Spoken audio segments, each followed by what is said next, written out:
All right, all right, all right. I want to make sure I could be heard. If y'all can hear me, just put a little thumbs up in the comments. Let me know you can hear me. Thank you guys for coming. Anybody that comes in, please hit the like, subscribe, and share. Like, subscribe, and share. Let me try to adjust my camera a little bit.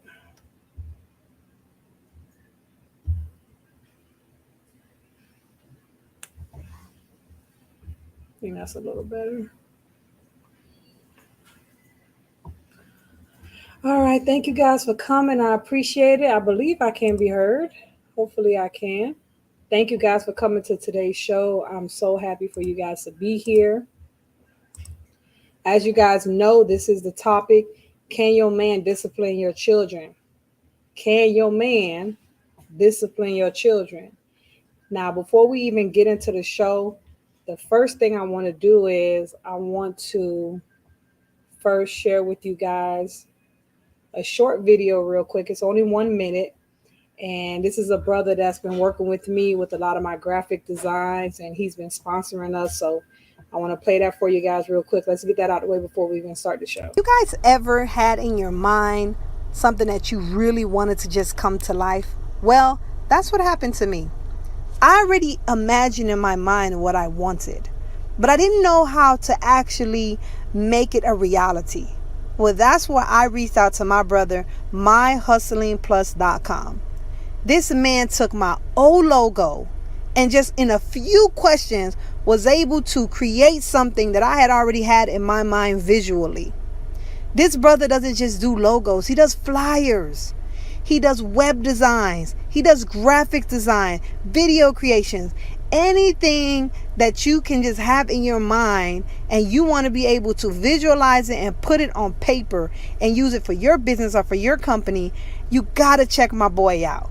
All you got to do is contact him on myhustlingplus.com, myhustlingplus.com, or you can even hit him up at 323-207-9542. And when you get there, tell him Let's Talk Podcast sent you.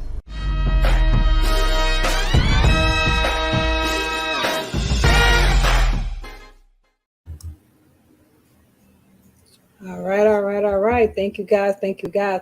So without further ado, we're going to bring up some of our panel. So we got Israel here, and we got Empress. Can you guys hear? Just want to make sure we can hear you guys. I can hear you. Perfect. Who was that? Was that Empress, or I'm not sure who was that? That was Dasa. Okay, good. So Empress, can you hear us? Because your mic is still muted. My phone was going in and out a little bit just now. I realized it was connected to my Bluetooth here. All right, all right. So you're in. Perfect. So we do got a few more people coming, but without further ado, we're just gonna get it started. So thank you guys for coming so much. I know you guys see the title. So this is a very sensitive topic. A lot of people, I don't know, man, we shy away from these type of things because sometimes our opinions aren't accepted as well as they should be. So a lot of times we just, I don't know, we just shy away from it. But I think it's an important topic to have because at the end of the day, people are dealing with this type of stuff every single day. So what we're going to do is I'm going to bring my guests up on to the panel. All right, perfect. I got you guys up. Y'all looking good, looking good. I like your avatars. I don't know, the lioness got me kind of. You see the lioness, Empress? Do you see the lioness? Do you see the lioness? Y'all see the lioness? I'm kind of like, woo. Yeah, we better get our game faces ready. Yes, I see it. What's up, Reese? What's up, girl? Nothing much. Hey, lady, I like your hair. You're looking good. Oh, thank you, girl. I like you. I like how you got it going on right now. Thank you. What's that? Passion twist? Yeah. That's what they are. I Yeah, like girl. I don't like to do my hair. I like to just get up and go. it. Me and you both. Girl. It took me forever to do a dog on twist though. That's all I ain't got Exactly. nothing else. I was like, Exactly.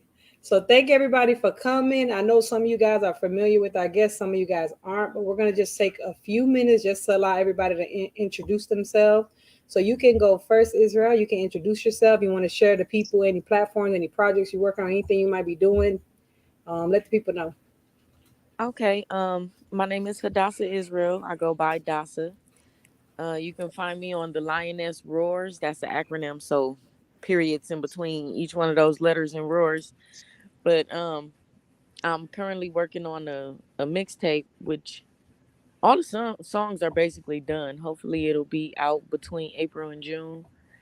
Um, I'm also on Clubhouse. I'll be on there a little later today as Hadassah Israel. I think that's what my name is on there.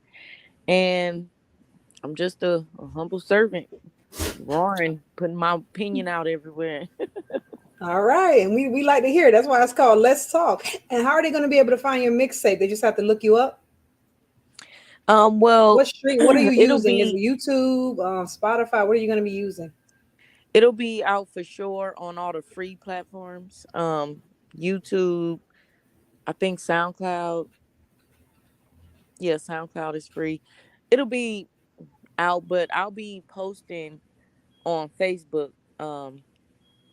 My Facebook is Dasa the Lioness or Hadassah Rebecca Nicole Israel. And then they'll be able So to have I'll be updates and be able to see what's going on. yes. Perfect. Good. So y'all check her out on Facebook. Give that Facebook page one more time for the people. Dasa the Lioness or Hadassah Rebecca Nicole Israel. Perfect. You'll Perfect. find a lot of Hadassah Israels, but if you put that middle name in there, that double middle name, I'm the only one. It'll pop up. Perfect. So y'all check her out. She got a mixtape coming, and she's also on Clubhouse. Reese, you want to share it with the people? But you're a regular here, but let's get it out there, girl. Absolutely. Thank you. So my name is Reese Roberts, as you can see, but the podcast that I host typically is called Entertain the Thought. And I say typically because I've taken a brief hiatus before I publish my new season because I'm just taking a little time so that I can listen to the spirit and before I start, speaking again. But there are quite a few episodes on there. I am on most of your streaming platforms, Spotify, I think Apple Music, whatever the iPhone users use. Um, and whatever I think I'm on Facebook too. Entertain the Thought. Reese Roberts is my name on there as well. So you guys can just reach out. I talk about metaphysics. I talk about spirituality, how I took my journey from church and religion to another level, just kind of focusing on esoteric knowledge, focusing on spirituality, and that's pretty much it. All right. Thank you. Thank you. Then we got Brother Ron Yehuda. I think that's how you pronounce it. You want to introduce yourself? Any platforms you have? Anything you want to share with the people? We can't hear you. Let me see. Is your mic? Your mic is good. We can't hear you though. Say something again. Nah, we still can't hear you. See if you have your Bluetooth on or something. Maybe take your Bluetooth off. You might have to get on and get back on. Get off and then get back on, and then we'll come back to you. Empress. Yeah, okay, we hear you now. Oh, well, he's gone now. Empress, introduce yourself to the people. Hi, I'm Empress Yuri. Here, same place, same time, every week. And I am just basically a motivational speaker. I'm a motivational speaker. I'm a realtor here for the state of Florida. So there will be something I have brewing coming soon to you guys pertaining to the market and different questions you may have. But nice to meet you guys. Um, who's new? Wait. Well, nice to meet you, Lioness. And I don't think I've met you before, but see you guys. Hold on. All right, all right, all right. So with that being said, I don't see Brother Ron Yehuda coming back. Oh, he's here now. So let's add him to the stream real quick. All right, say something. Let's see if we can hear you. I think you might have a delay, but just stay because as soon as you left, we started hearing you. So you might just have a delay or something. So we'll just give it a few minutes. So let's get right into it, and then hopefully your volume will work soon. Okay, so you guys already know the title of the show. Let's just go back to it real quick. So everybody, that's the title. Can can your man discipline your children? Now, when I say man, this is a disclaimer. When I say man, I'm not talking about some dude you met on Facebook. Okay? When I say man, I'm literally talking about like your husband, someone you have a commitment with. I'm not talking about some guy you just met around the corner and you just dating. So when you hear me speak and say, yo, man, this, that's what I'm referring to. I put man for a reason because I still wanted people to have a voice. Because if I was to put husband, then I believe that some women who are shacking up or cohabitating, they may feel that they don't have a voice because that's not their husband. Even though I do believe it should be your husband, I still want them to be able to have a voice. So that's why I decided to put man. So when you hear me say that, I am referring to people who are committed in a relationship and married. That's what I'm referring to. So I just want to put that disclaimer out there real quick. So with that being said, let's get right into the show. Brother Ron, say something again. Let's see if we can hear you now. Nah, we still can't hear you. Let's hope that can work soon. Yeah, it says your mic is on. Hopefully it'll come up. All right, so y'all seen the title. So we're talking about discipline. When we say discipline, right? That is the practice of training people to obey rules or a core or a code of behavior using punishment to correct. So that's what discipline is. When you use punishment to correct a behavior in a person, or if you're trying to get someone to obey a particular rule or have a particular type of behavior that you have established for them. So you will use punishment in order to get them to comply or to teach them the way that you want them to basically live, or whether they live in your roof or they're your boss or whatever. So that's what discipline is. Now, when we say punishment, a lot of people look at punishment one kind of way, like somebody just beating your behind. That's what people be thinking punishment is. Now, punishment, beating your behind could be a form of punishment. But when we say punishment, this is another disclaimer. When I say punishment or I say discipline, I'm not talking about somebody choking you out and beating you. So I don't want nobody coming on here saying, oh, it ain't right that you punish children. You got to really look into what is punishment. What is punishment? Okay, so we're going to get into that real quick. So there are 5 most common punishments. One is spanking. One is withdrawing or withholding. So basically, withholding or withdrawing is taking away a privilege, something like a planned trip or anything that belongs to the child. Lecturing can be a punishment. Nagging, scolding, even yelling can be considered a punishment. Grounding is also a punishment, not allowing them to do anything but what the parent allows them to do. And then isolation can also be a punishment, giving them a timeout. They had to be alone or away from anyone else. So go in your room by yourself or something like that, or go in a corner, or you can't have no friends over. So when you hear us saying, yes, you should discipline, yes, you should punish, do not think that we're saying to beat the child all the time or choke them out or abuse them. That I don't know why people associate that with abuse when there's so many different ways of punishing someone or disciplining. It's a better way to say it. So with that being said, we're going to get right into it. So the question that we have, and the reason this question is being posed is because a lot of people are struggling with this, you guys. A lot of blended families, a lot of baby daddies and stuff like that. It's serious out there. And I feel like this was something that needed to be spoke on, so that if we have anyone on here that had a stepfather or is a stepfather or a stepmother, it could be something that you might be able to share with the people that can help them out, that can save marriages, save relationships, and things of that nature. because sometimes we don't talk about these things, and like I said, it can get real ugly. So that's why I thought that we needed to talk about this. So we're gonna start with Empress. And the question on the floor is, should a stepfather have the right to discipline their stepchildren?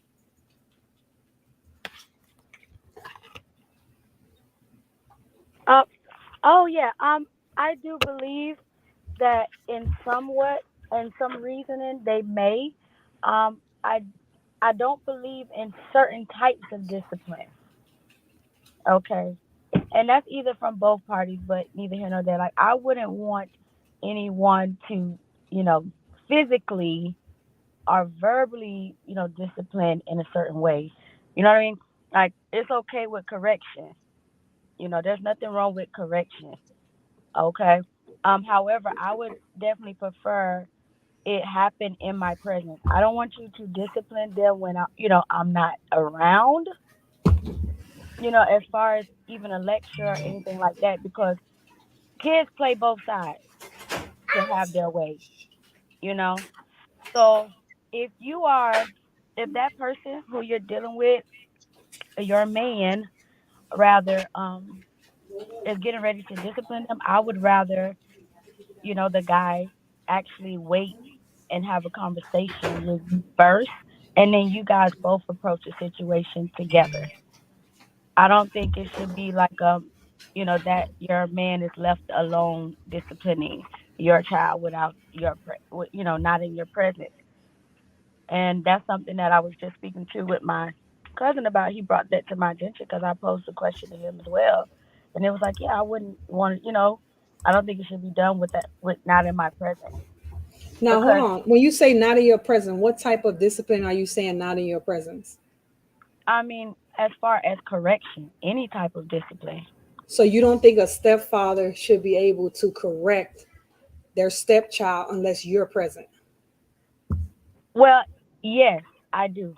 I honestly agree with that because what happens and what I've seen happen is typically when the child wants to have their way, you know, you may, like, let's say the gentleman says, oh, go clean your room, this room look a mess.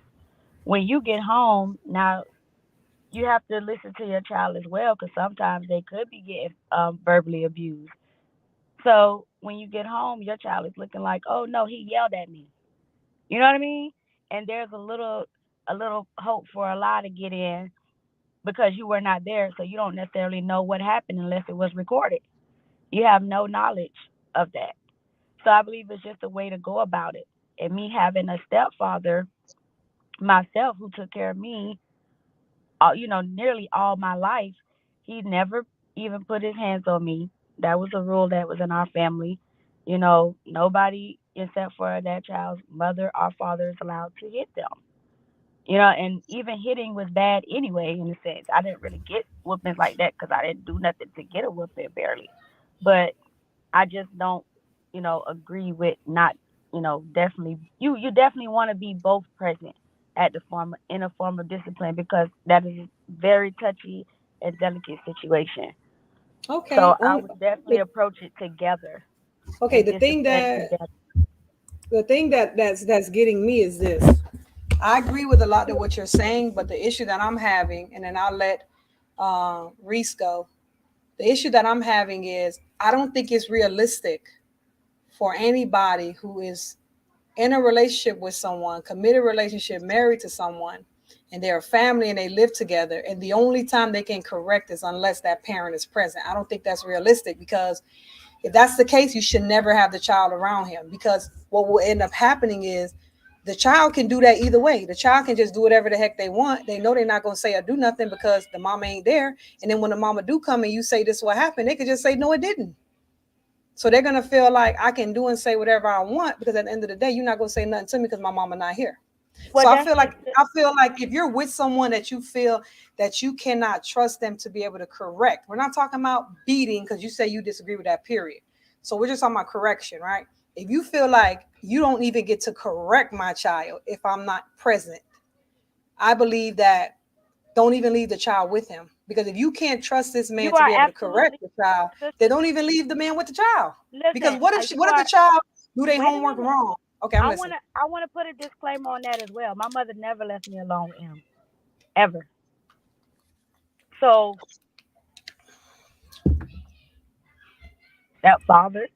It was an unspoken rule in my family, like no, because you never know. It's been so many instances of certain situations with, you know, even within the family. I'm gonna say it where things have happened. I'm not gonna go into greater detail, but I think we all know what I mean when things have occurred. You know what I mean? So I'm trying to think about the best way to say it. I was never left alone with my stepfather. Like we did things together as a family, and if I wasn't necessarily alone with him, but my older sister was there with me, which is also his biological daughter, which is, basically like my sister. We were raised together. So there was always someone there. I was never left just me and him alone in any situation. So that's one. So my mom never, you know what I mean? She never left me alone No, I don't think it's about the anyway. leaving alone part. This is what I'm trying to say. You said that you should Yeah. not correct unless the mother is present. What I'm saying is that's not to me. I could be wrong, you guys. But when I look at correction, I look at it like this. Let's say the child just ate dinner. The mom's at work. He works a day shift. She works a night shift. He just fed all the kids dinner, and they know they got to scrape their plates and put it in the sink. But the stepchild decided to just throw the plate in the sink with the food still on it and went on to their room. So now he has to go and get them and say, okay, listen, that's not how you do this. Come back over here, grab that plate, and scrape the food in the trash and then put it back. That's not how you put up your dish or wash your dish when you're done. That's correction, right? So you're saying do no correction. Now, I think maybe you mean particular corrections, but that's a correction. And if he can't do that because you're not there, to me, I feel like I don't know. Am I crazy? So Reese, you can address that. Maybe I don't know. You tell me. Well, no, I want to elaborate on that a little bit more Okay, and because then we'll go to Reese. clear that up. There has been instances where I'm told to do a certain thing. You know what I mean? And I do listen. So I never wanted to be that problem child. You know what I mean? Now, I would tell you one thing. When it was a time where my mother, for example, was correcting my stepsister, and she didn't like it. You know what I mean? She didn't like, to be corrected. So it became a thing where we all sat down and talked about it. You still have to do A, B, C, D, E, F, G. And his thing was listen to what your stepmother is saying. Basically, listen to what she's saying. You know what I mean? When you two are together with her, you need to listen as well. So it's always a family discussion. So that's just how it was for me. It wasn't necessarily that he couldn't necessarily correct me and say, hey, go and get the dishes. I'm talking about more serious matters, Oh, than just okay. So like, that's okay, wash okay. So the dishes. okay. So So you let me clear. Okay, clear on that. I understand what you're saying. So that's why I understand. That's why I'm saying like no Like you correction. get Like that's not me now. realistic. Like how's Like that gonna work? I want to correct that. It's what I'm talking about.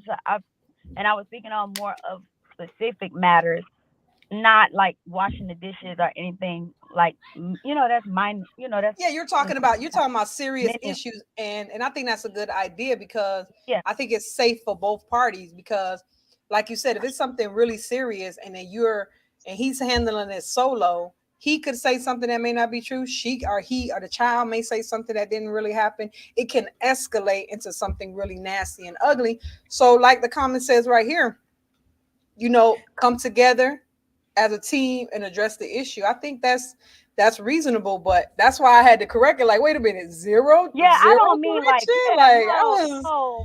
because you said I no. So I was like, what? that is a very sensitive. This is just a very sensitive topic for me in general because For all of us, man. It's I very had and sensitive. it basically. I'm not gonna lie. He never put his hands on me or anything of that nature. He never really even yelled. He never even yelled at me. He treated me literally like his flesh and blood. Like that was my dad. That's like the dad that I know. You know, and I felt safe with him and everything. It within the household with places to go. He'll take me and my sisters places, but it was like I said, never just like me and him going out. But because my mom was just that's just how she was. And same Okay. thing with with her. You know, we were together when we were with my mom, me and my sister. So it's always a second individual there, and that's just what it is. But I did get anxiety because I felt like along the lines I had to be the perfect child because I don't want to be the cause of um my mom and my stepdad splitting up because I'm being a problem child. So I, Okay. I was a straight A student. Like I didn't play around because I didn't want to be that child to cause conflict. So it did cause me some, anxiety. Like, oh no, I gotta do this. I gotta make sure this because I don't want, you know what I mean? And it was just that fear that it was kind of brought about because I've seen parents break up because of the kids causing drama or lying, and I just didn't want to do that. Okay. So, Reese, you wanna respond to the question? Do you remember the question? You want me to pull it back up? It's right I got here. you. Should stepfather? Okay, good. All right. And if you want to address anything that Empress said or I said, the floor is yours. I think it's good to act within reason. I had several stepfathers. My mom was married 5 times.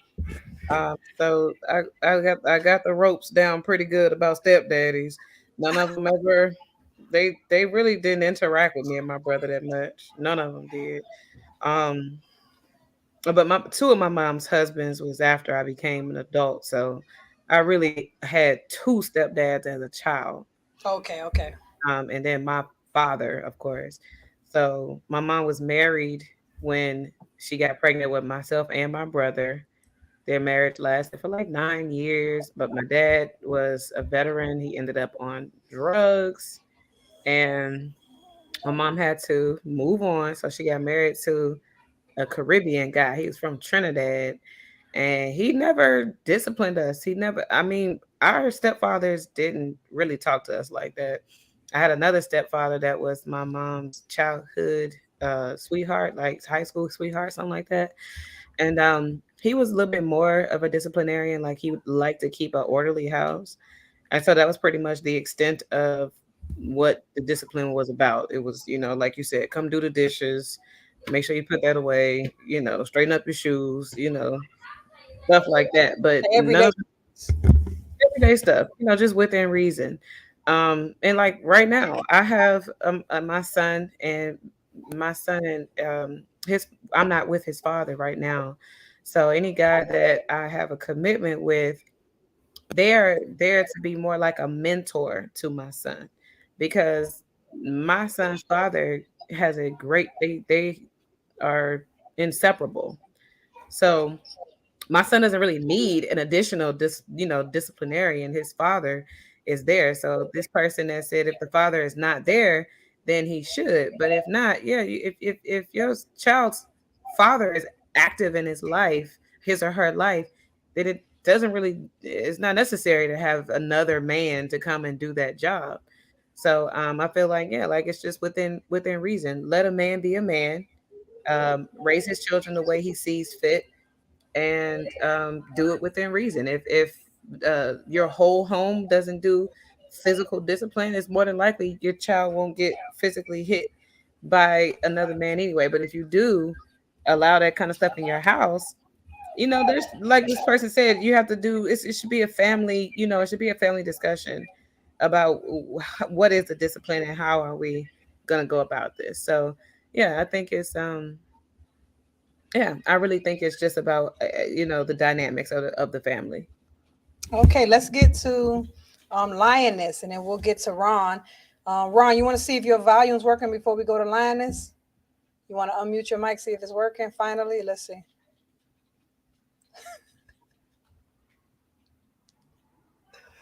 We still can't hear you. This is horrible. So just make facial expressions. We'll just have you there for that. All right, Lioness.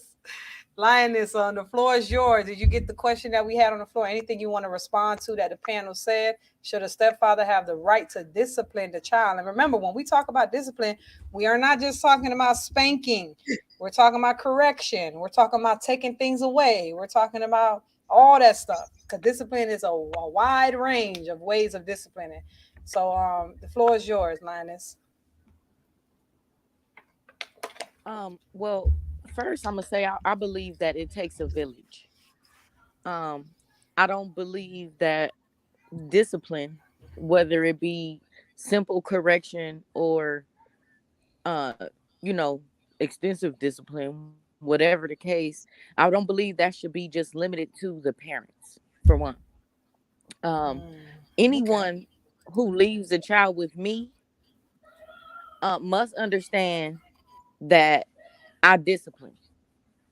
I don't beat kids. I don't, they get what they deserve for what they do. It's as simple as a look. I might raise my voice with something else. I might slap a hand with something else. Depending on what it is, depends on what type of discipline I issue. But I don't watch kids that I can't discipline. Because if this kid think they about to run all over me, they got a whole nother thing coming. They gotta go. They gotta They go. gotta go. And I'm gonna do it out of love. So for me, if I believe a man is worthy enough to be a stepfather, if I believe this man is great enough to lead my household, that is not going to exclude my children. And my children are going to know that. I will hope that my children and I have a relationship to where if something is out of order, they would let me know. But if I give a man rights to tell me what to do and do things with me that others can't do, and be the head and be the man and do all of that, then yes, I'm gonna need you to help me with these children. Not just help me financially or help me in ways that I want you to help me. But if you hear Johnny talk back to me before I smack him, you should have said something. You know what I mean? Because we're supposed to be a team effort. Now, if you're dealing with somebody that you cannot trust, and I'm not They shouldn't even be saying there. this, yeah. And I'm not saying this to be judgmental or like I'm perfect, because I dealt with someone that I couldn't trust.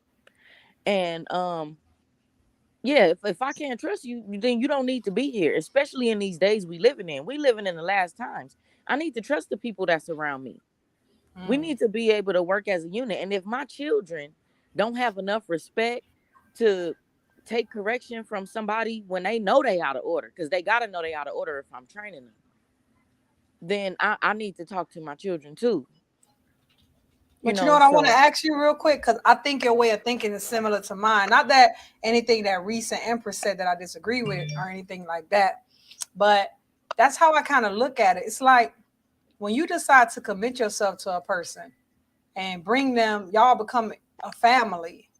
This idea that you're going to limit this man to a certain, like I'm limiting you to certain things that you can do, and then I can do other things. I just feel like I don't know, man. I feel like kids will take advantage of that. When kids know that you guys are on the same front, you guys walk the same, talk the same, move the same, they tend to be a little more like straight and narrow. They tend to be, because they know if mama say this or if daddy say this, I already know what's going to happen. But if children feel as if, well, you're just here because you're mommy's husband, I feel right, like they're gonna try them. They're gonna take advantage of that.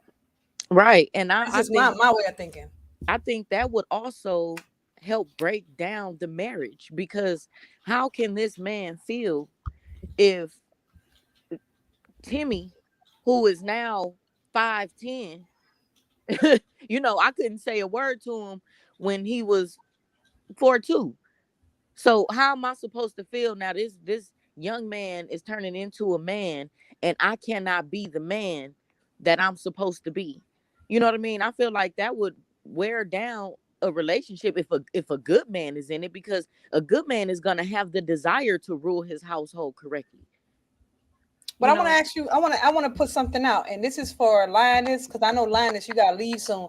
So I'm gonna kind of be pushing to you for a little bit, because I know you gotta go soon. So I'm gonna be throwing some stuff at you. Mm-hmm. But I want to know, this is what I want to know. So I had a brother that said to me that when he started changing his faith, he started changing his faith. He started believing in certain things. So certain things in his household had to obviously change. Mm-hmm. So let's give an example, like pork. You Mm-hmm. know, he don't want pork in his house no more because he decided that pork is unclean, and based on his faith, he's just not doing it no more. But let's Right. say that the father is in that child's life, and the father takes him to lunch or brings him food with pork on it, and then they bring it into the house. What does that situation look like for the mother and her husband and then the biological father? Well, if the mother is on the same page, then that's easy. This is what we decided, and you knew, so you shouldn't have brought it in here. Or, because if he takes them to eat and they out, then they're doing what they're doing while they out. But if you bring it back to my house and I don't want it in here, then don't be mad when I throw it away.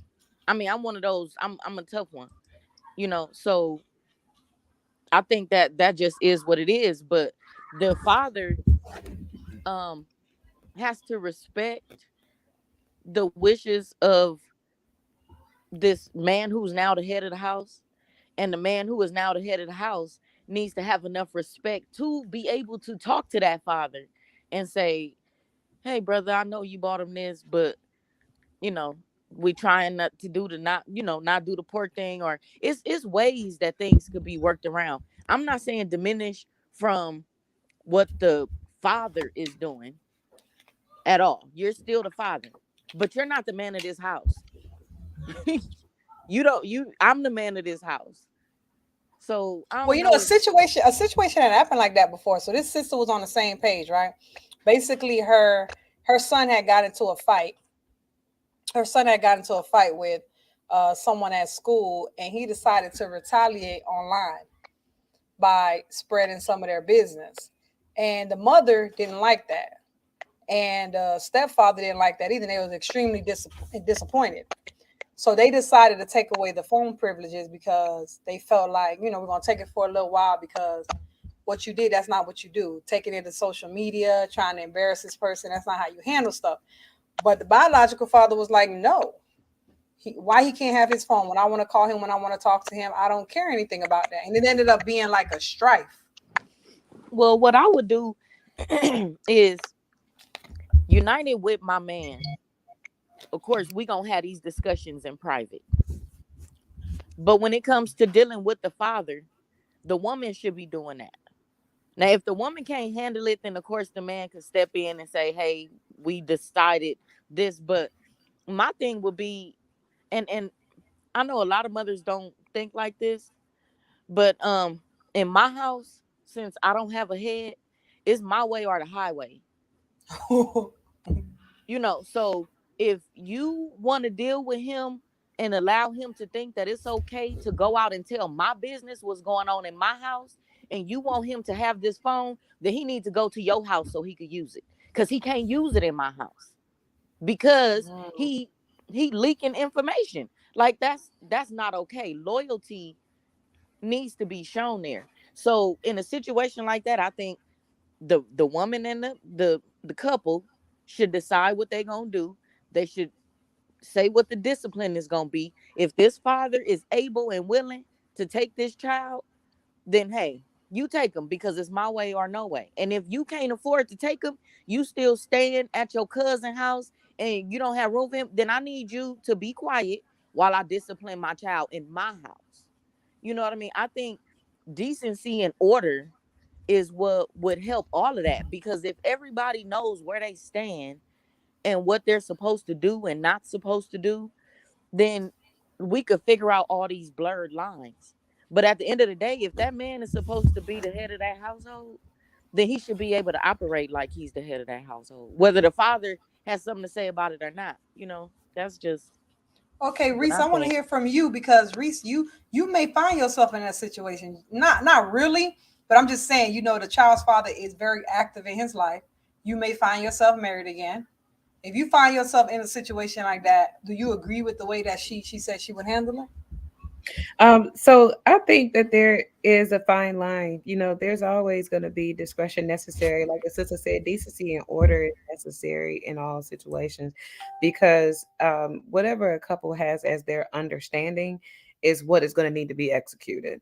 And so if the woman is okay with this man having a certain level of say so in the home, and that's what they've agreed on, then yes, that's the way it would go. Me personally, I'll speak for myself. Um, my son doesn't have too many behavioral issues that I think anybody would need to discipline harshly. So if my son, like for example, I went to go see Wakanda Forever with my son when it came out, and my son likes to swipe his hand at me like this, like he could swipe his hand, like get out my face or something like that. So a man was standing behind us in line, and he looked at my son. He said, "Don't do that to your mother." And I ain't had no problem with it. I looked at my son like, "Don't do that to your mother." Nowadays, people don't do that. Some people would be like, and my husband told me this. He said he remembers when he would get in trouble. He knew if he went to his mama, even though he was wrong, his mama would go and fuss the person out and get on them. So he Not actually me. used that. He used that Mhm. to be able to get away with I'm not. certain things. I am So not that mother. If somebody is giving my son correction and giving him discipline and order, I take that as a gift because I know that that's necessary for the proper rearing of a child. And I'm like a little bit more of a conservative person.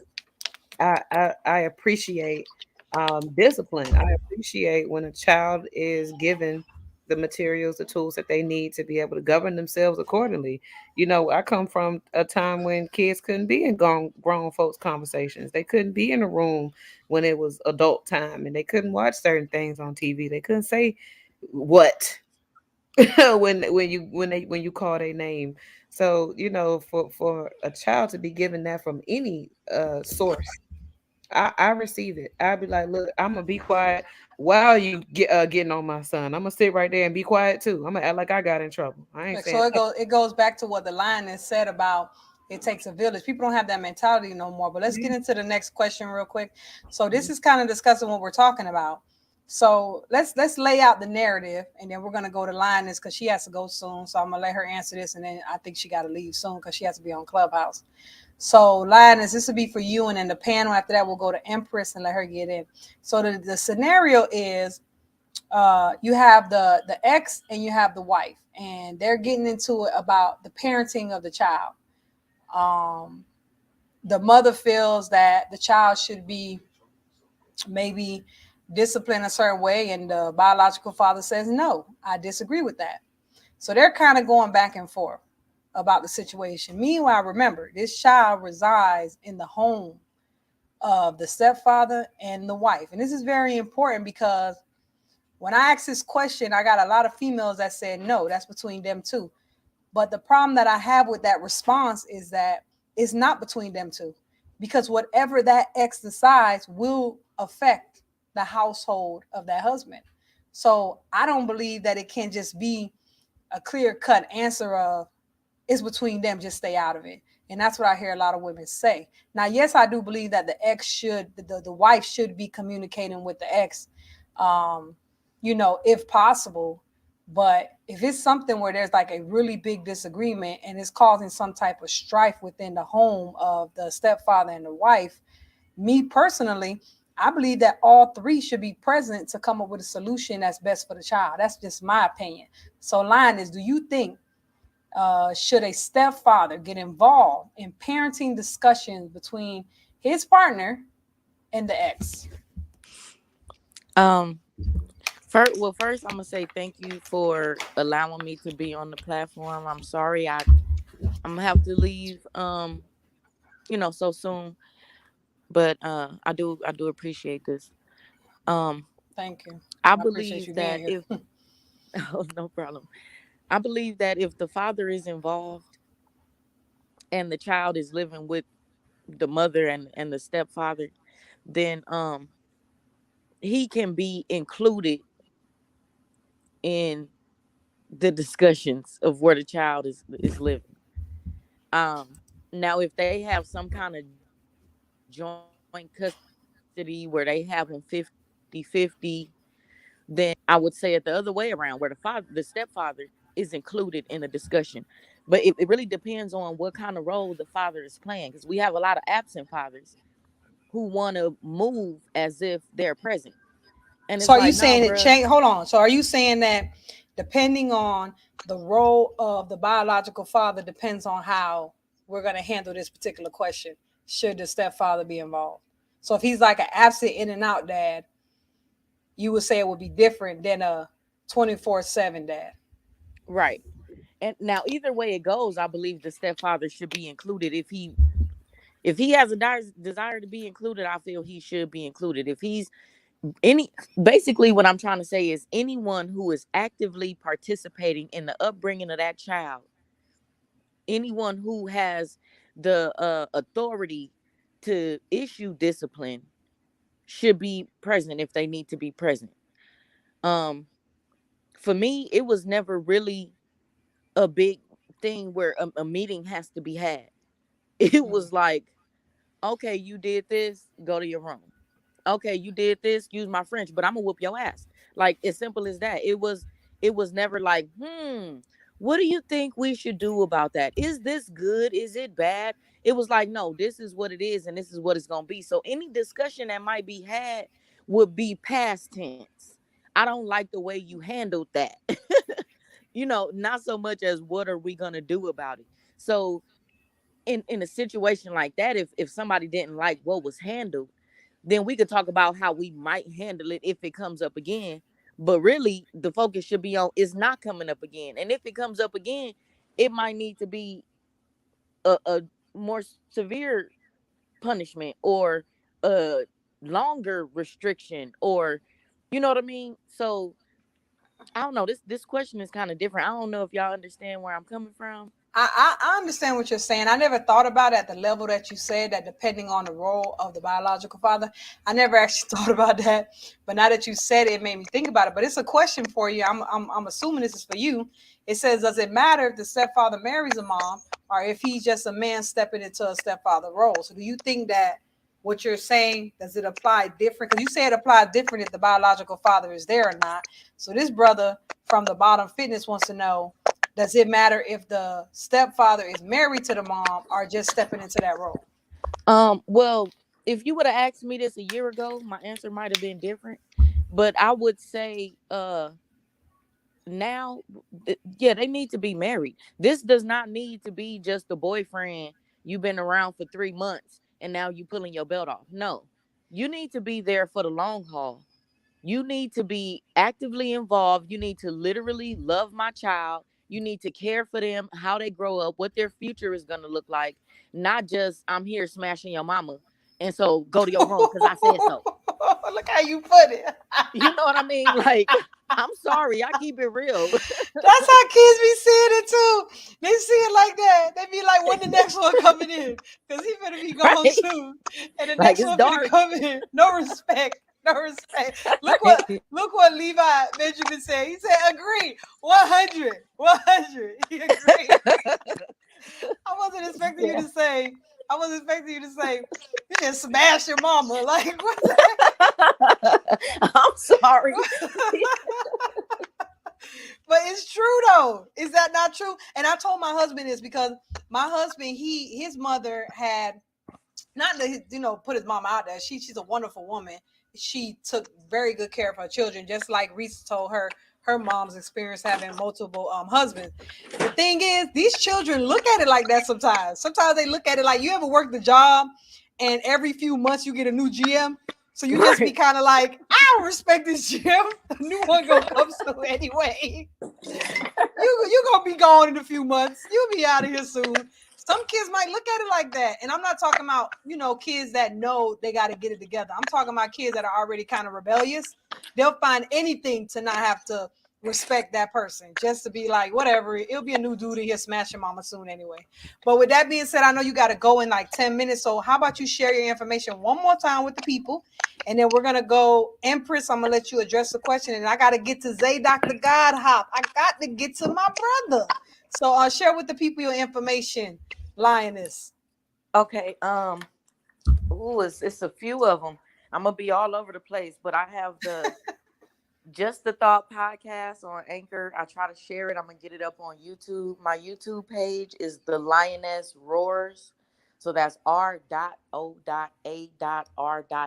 That stands for Remnant of a Remnant Saved. I like that. Praise God. All praises. You can also catch me on on all social media. I'm creating Dasa the Lioness. because that's what my mixtape is gonna be. So hopefully y'all support my music. That'll be dropping soon. And I then on will, girl. Facebook, I'm supporting it. and it's I'm supporting banging. it. It's I'm banging. looking forward to it. I'm gonna let you know, girl. I'm looking forward to it. I'm here for it. Yep. And then on Facebook, I'm trying to get up Dasa the Lioness, but you can find me as Hadassah Rebecca Nicole Israel. But it was nice on here. I'm gonna try to ping some people. I'm on Clubhouse also as Yes, girl. Hadassah Israel. Really those two names you should be able to find me. But if you find my Facebook, you found everything. So All right, y'all check her out. She has been on the show before. I'm glad that she came back to bless us. I love her opinion. She was here last time, and I think you were here for the child support segment. Is that right? I think it was a child support segment where you were here, if I'm not mistaken, because you were shooting some gyms, if I'm not mistaken. I believe you were there for that. So y'all check this sister out. Like she said, she's gonna be on Clubhouse tonight. So y'all hit her up on Clubhouse. And like I said, if you still going, once I leave this live stream, I'll be right in there to support you. Okay. Thank you again for coming, Lioness. Thank you. It's number love over here. Thank you. All right. So Empress, it's on you, girl. And then we're going to get to Zadok, the God Hop, and then we're going to get to Reese, because I love when Reese hit the flow. But we can't be greedy. We can't give everything to Reese, even though we love her so much. So Empress, should a stepfather get involved with parenting discussions between his partner and the ex? I think you're still on mute. Oh no, you're not on mute no more. I can't hear you, Empress. All right, so we'll go to Zadok, because I can't hear her. So Zadok, the God Hop, I see you there. I know you here. Don't act like you're not there. Where you at? Where you at? Well. What in a dysfunctional family situation is going on here? I'm glad, because you're the only brother here. We had another brother here, but his internet wasn't working. We couldn't hear him. I wish I could have been here from the beginning, Queen. I was working. I'm just leaving work, so I'm on my way home. You good. I know you're busy. So I'm gonna give you a brief run through, and then I want to hear what you got to say. So we were talking about punishment. Now, when we say punishment, Zadok, we are not talking about beating, because I think people think that every time you say punish, they automatically conclude that means beating. Punishment can be spanking, taking away privileges, lecturing, grounding, or even isolating the child from not being with their friends. So when we hear discipline or punishing, we don't mean just beating.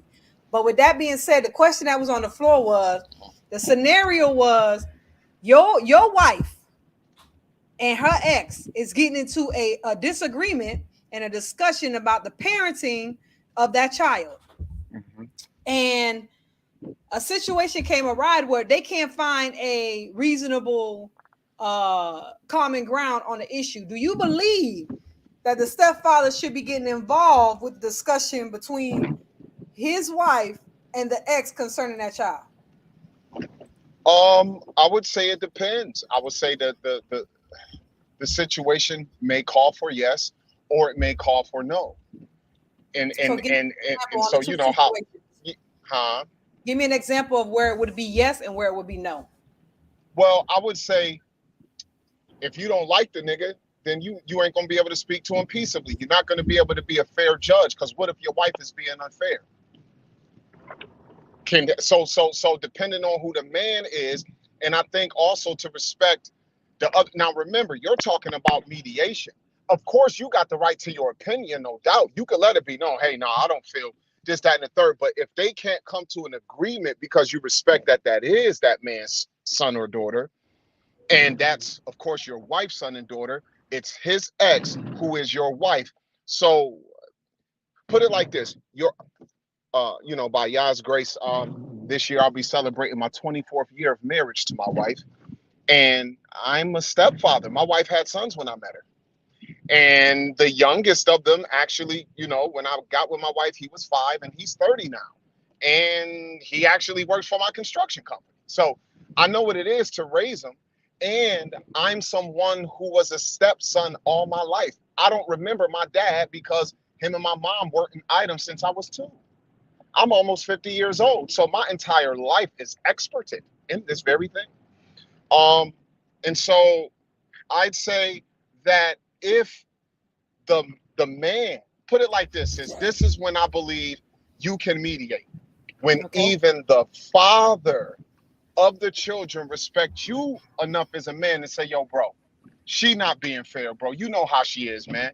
Come on, bro. Like, just hear me out. Like this, that, and the third. See, my wife had her children were by two different men, and I So dealt with both of them. you were dealing with a double duel. Yeah, because when I met her, her one son was 5 and the other was 7. So I dealt with different guys. You know what I'm So you're saying? As far as experienced in talking to this. them. Yeah. Yes, and so there was Have a you ever point been in a that- situation like that, Zeta, where you had Yeah. to mediate? yeah.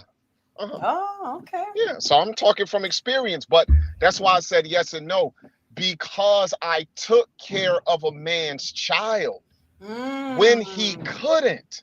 He recognized it. It got to the point where the one child wanted to leave my home because in adolescence, they felt my rules were too strict. And so I was like, well, hey, let's call the father. The father came to my house that his child been living in for the last 10 years. And we sat down and we talked. I put on the table, my wife put on the table what was going on. We let the child speak. And then the father was like, hey, all I can tell you is, I'm not in the best situation where you could come live with me right now. So you live in this man's house, you got to respect this man. And that was that. That's So what I'm talking about. I like that. So what happened is my reputation with the father allows Number for respect. Yeah. It allows for respect between us. And because a lot of us, unless it was just a recent divorce kind of thing, a lot of us find ourselves in these situations when we haven't been in a meaningful relationship outside of co-parenting with the ex for many years. So we already know how to deal with each other. And now when one, like, put it like this, my wife had no partner when I met her, but the child's father already had another wife and been moved on with his life. So he had to respect when she eventually found a man and 2 years later got married to him. I was that guy.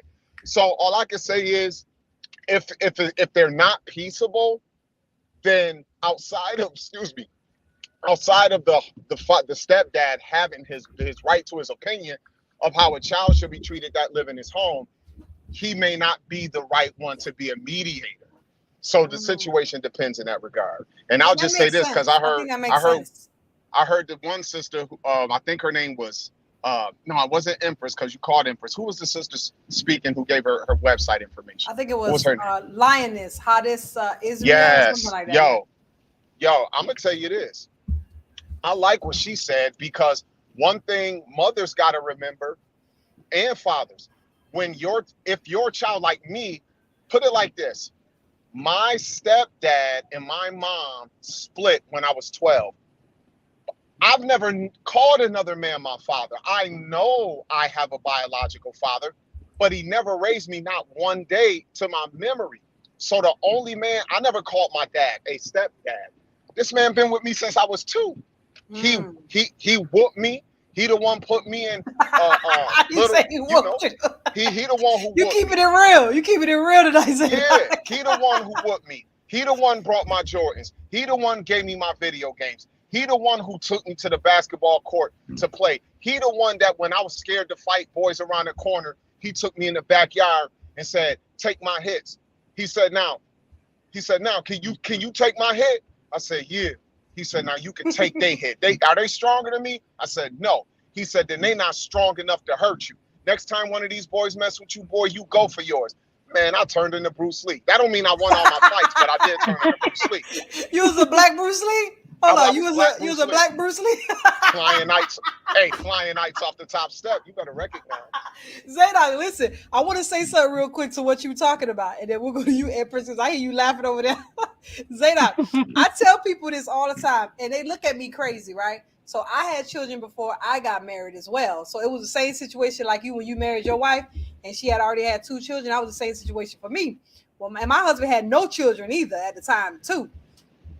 A lot of times children feel in the position that I'm going to allow you to call, I'm going to bless you to let you be my dad. Like I'm blessing you with this position. Like I'm willing to let you be my dad. But sometimes they don't look at it the other way. No, I'm allowing you to be my son. Like I'm taking care of you. I'm feeding you. I'm disciplining you. I'm raising you. I'm putting everything in me, all my energy into you. And a lot of kids, they don't look at it that way.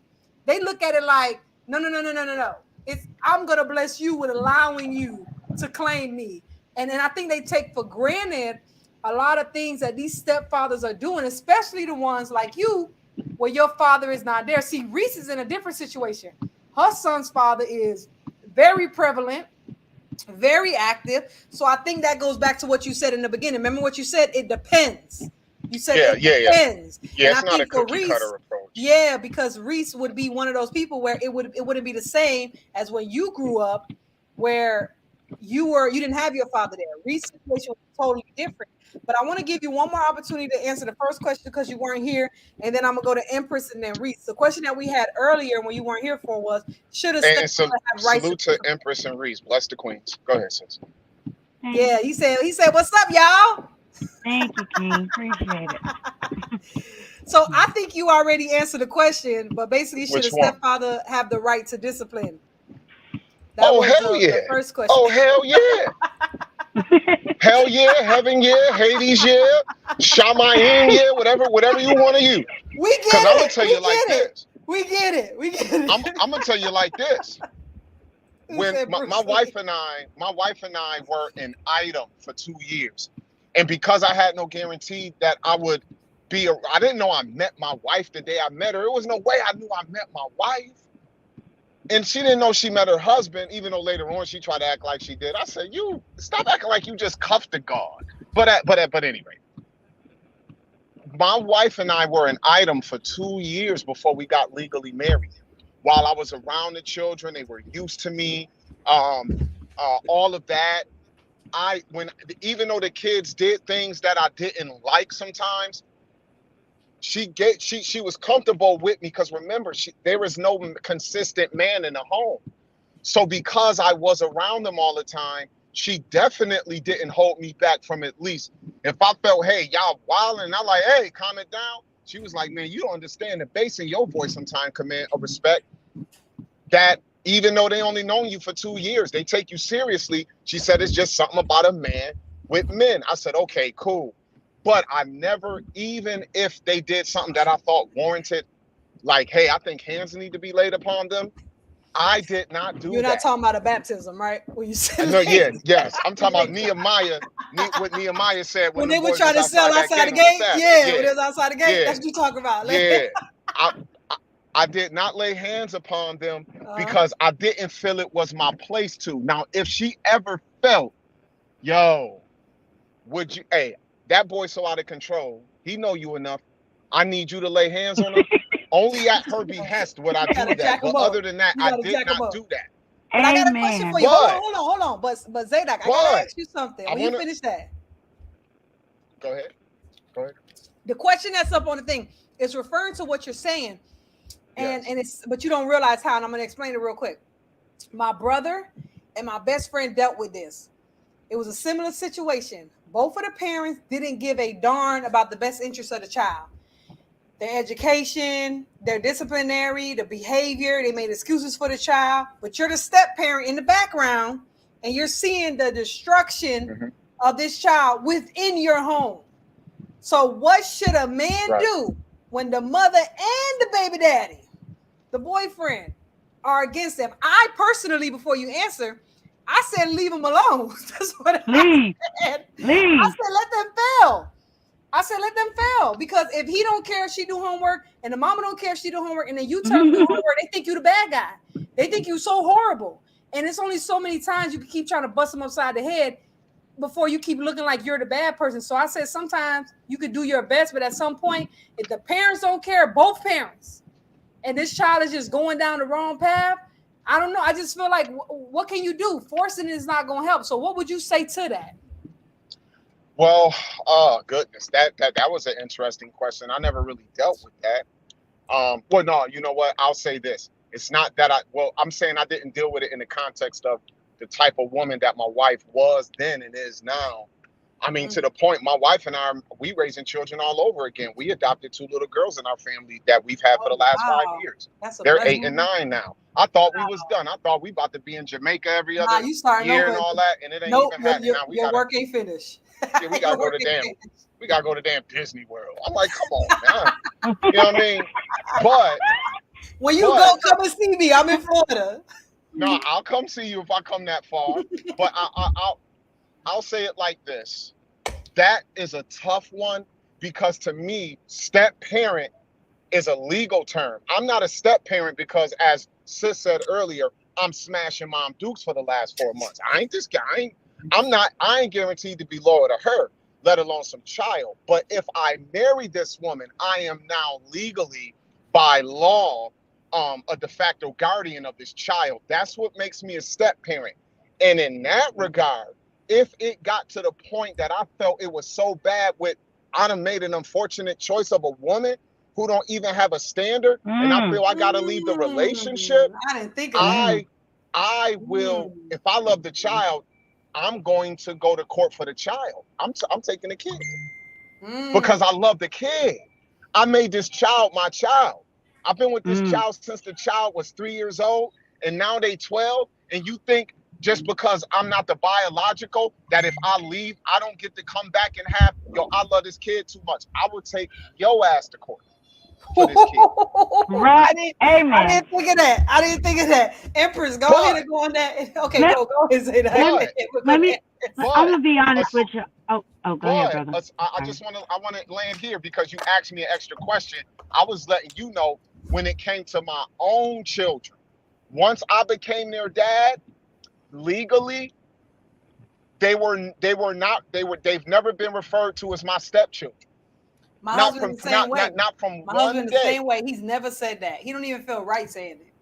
And one thing about many fathers and stepdads and stepmoms, some of you have gotten with the spouse and fell in love with a kid you didn't birth into the world before you even had biological children with the woman. That's what my husband did because he didn't have children. Right. He did the same thing. He was But raising my son and my daughter for years before we had our first child. Amen, brother. Sis, it was a struggle because my wife still wasn't 100% comfortable even after a couple years of marriage. I wasn't either. It took time. Where it was like, yo, I'm like, wait, hold on. I'm gonna have to do something. And she trying to find ways to get around it. And I told her, I said, well, look, you know what I'll never do to you with these children? I'll never diminish your authority because it existed before I showed up. But now I'm the man of the house. I'm your man.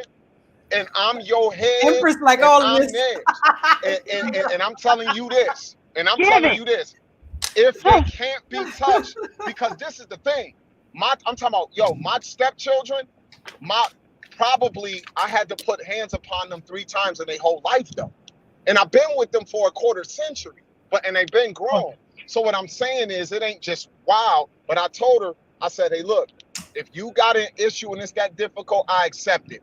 So I will go, we ain't getting divorced, but I'll go, I'm gonna have to move out and live. I'm gonna have to go live at my mama house until or your mama house, till you make a decision that you respect me enough and love me enough. You ain't never been beat. You ain't never been called out your name in all of these years. So if I felt I had to go that far with the children, understand the love you feel to this moment is all they getting from me. I married them and they became mine when I got you. But when my sons got older, I let them know because, young men become adolescents and they can start to feel themselves slightly. They start getting froggy. They get froggy. Yeah. They get froggy.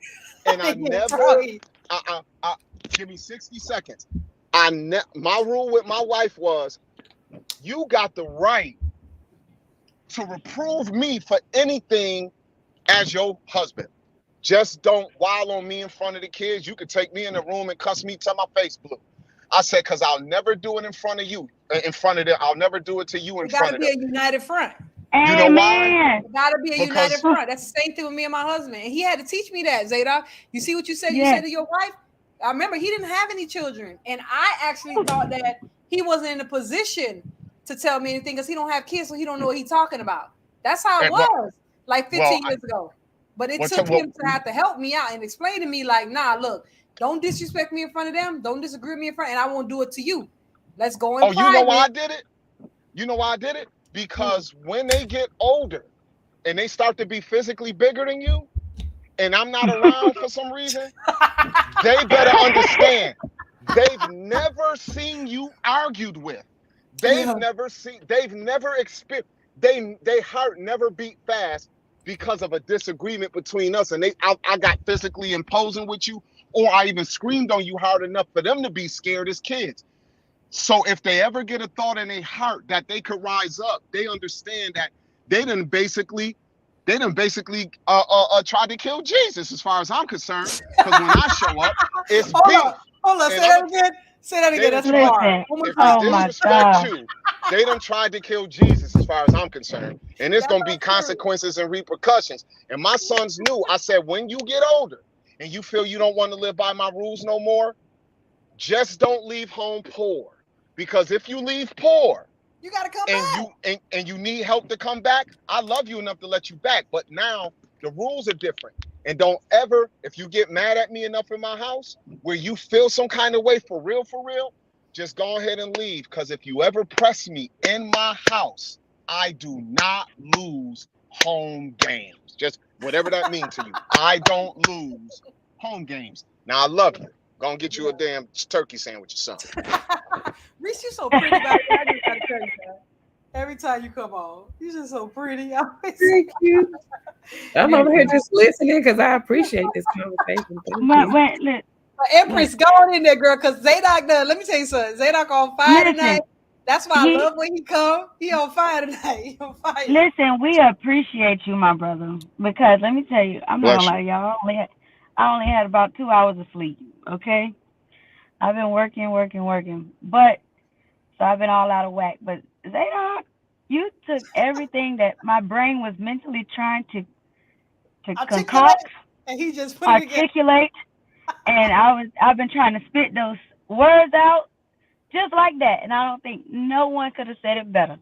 Now you, my friend, I don't believe in discipline to a certain extent, but you, my friend, is a person I might trust to do that, because let me tell you, it's not a lot of guys like. In the beginning, Empress, he said it really comes down to that level of respect for that brother, and I hate to say it, but it's the truth. If you're gonna choose to pick a single mom, that's what you chose.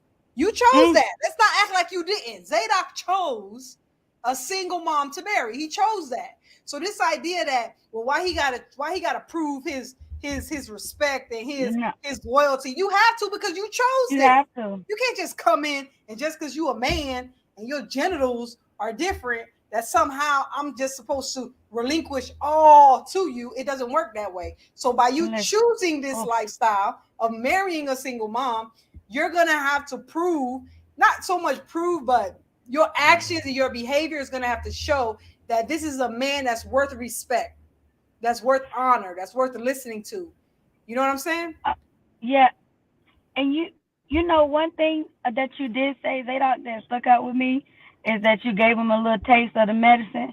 I believe that that's what happened to me, because my dad, rather, like you said, not necessarily my stepdad, but for everything intents and purposes, you know, I just gotta let you know that's not really my stepdad, but my dad. And my sister, which is his biological daughter, oh my goodness, if she got in trouble, she got a spanking. So much so, I looked at her and said, whatever you did, I ain't doing it. And he didn't even spank me. He didn't have to, you know what I mean? Because I'm looking at it like, oh no, you know, if he ever had to, what if my mama change her mind and say, oh yeah, you can? You know, that's not what I wanted to experience. So it made me, you know, stay on the straight and narrow just by seeing what form of discipline he can really do. So I think that changed my perspective on some things as well. So I agree with everything basically that Zadok said, and the whole, I mean, everything was spot on. And kids will, I feel what eventually start to listen, because I'm in education, so of course I get a lot of kids that don't listen at first. Um, but once they see, okay, that I do care about them, I really, really, really, truly care about them. Eventually, the students who have the worst of behavior problems, I'm talking about the worst. They usually come around because they know, okay, well, you know what? Maybe she is pretty cool. You know what I mean? She do care. She do, ask me how my day been, ask me about my weekend, and different things like that. She does give me extra time to do what I have to do and, get on my case, but she gives me extra chances, and that means so much to a child that a step parent in general, once they show that child that they're there, that's everything.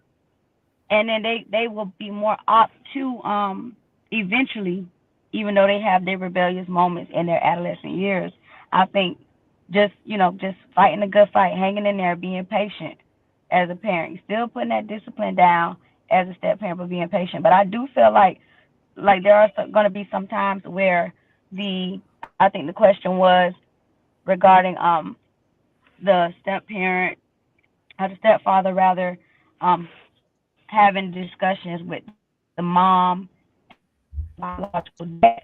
I do believe that if your kid is rebellious and that father acting, of course there may be times when that comes in. And I don't see anything wrong with it as long as I know both parties are level-headed enough to come to that, because women, we know, okay, this my ex-husband or my ex, my kid's biological father is not level-headed enough to accept a man, coming into play and stepping to them about, our child.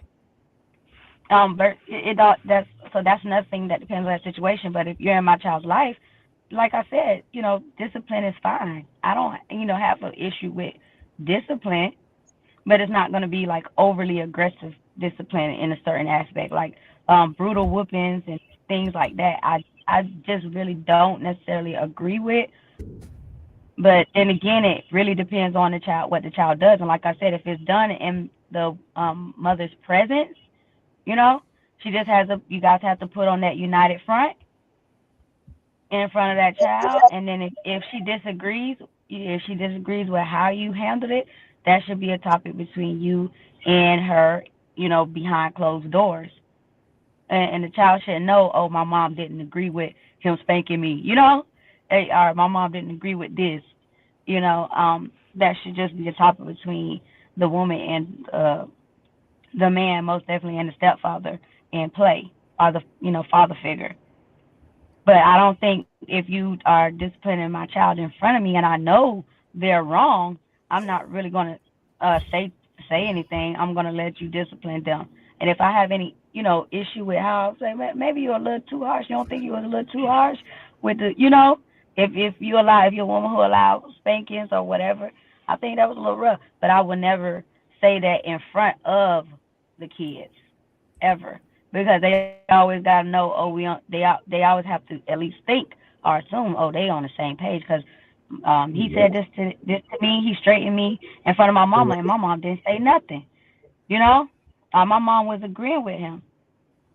So I know next time I do something like this, it's not no way out of it, because they're going to be on the same page. And he did it in front of my mom, so I know for a fact she's on board. So she basically I gotta tighten up. She basically approved the decision of the disciplinary action. So I want to go to Reese real quick. And Reese, I think this is a perfect question for you. So the question I want to ask you is, should a step parent treat his blood child different when it comes to discipline in a home? If yes, do you believe that it will affect the dynamic of the home? So this is what I want you to think of when I was preparing this question. This is a good question for you because your child father is very present in his life, which means that you guys have come together and created a narrative that is perfect for raising him. So let's say that your style of raising with your ex and his style of raising his child with you may not coincide together. So for example, let's say that um, your husband is way more stricter than your ex. So he doesn't tolerate any type of talk back. It could be something like take the trash out and they say, "Can I take it out later?" And your husband's like, "When I tell you to do something, you do exactly what I say, or you can get off that game. Matter of fact, get off it now." Like he's way more stricter, right? But then when it comes to a child that's not his, right? Because he sees the dynamic that you have with the father, do you think that it would be reasonable for him to decide to treat them different? And if he does decide that, do you believe that it would affect the dynamic of that home? I do. I do think it would affect any child to notice that they're being treated differently. Any child would have would actually be able to pick that up. I truly believe children are not stupid. They can see what's going on, but being in the same household would require the same rules if it were me in my relationship. I wouldn't have that type of dynamic where any child is following a different set of rules than another child because of their parents.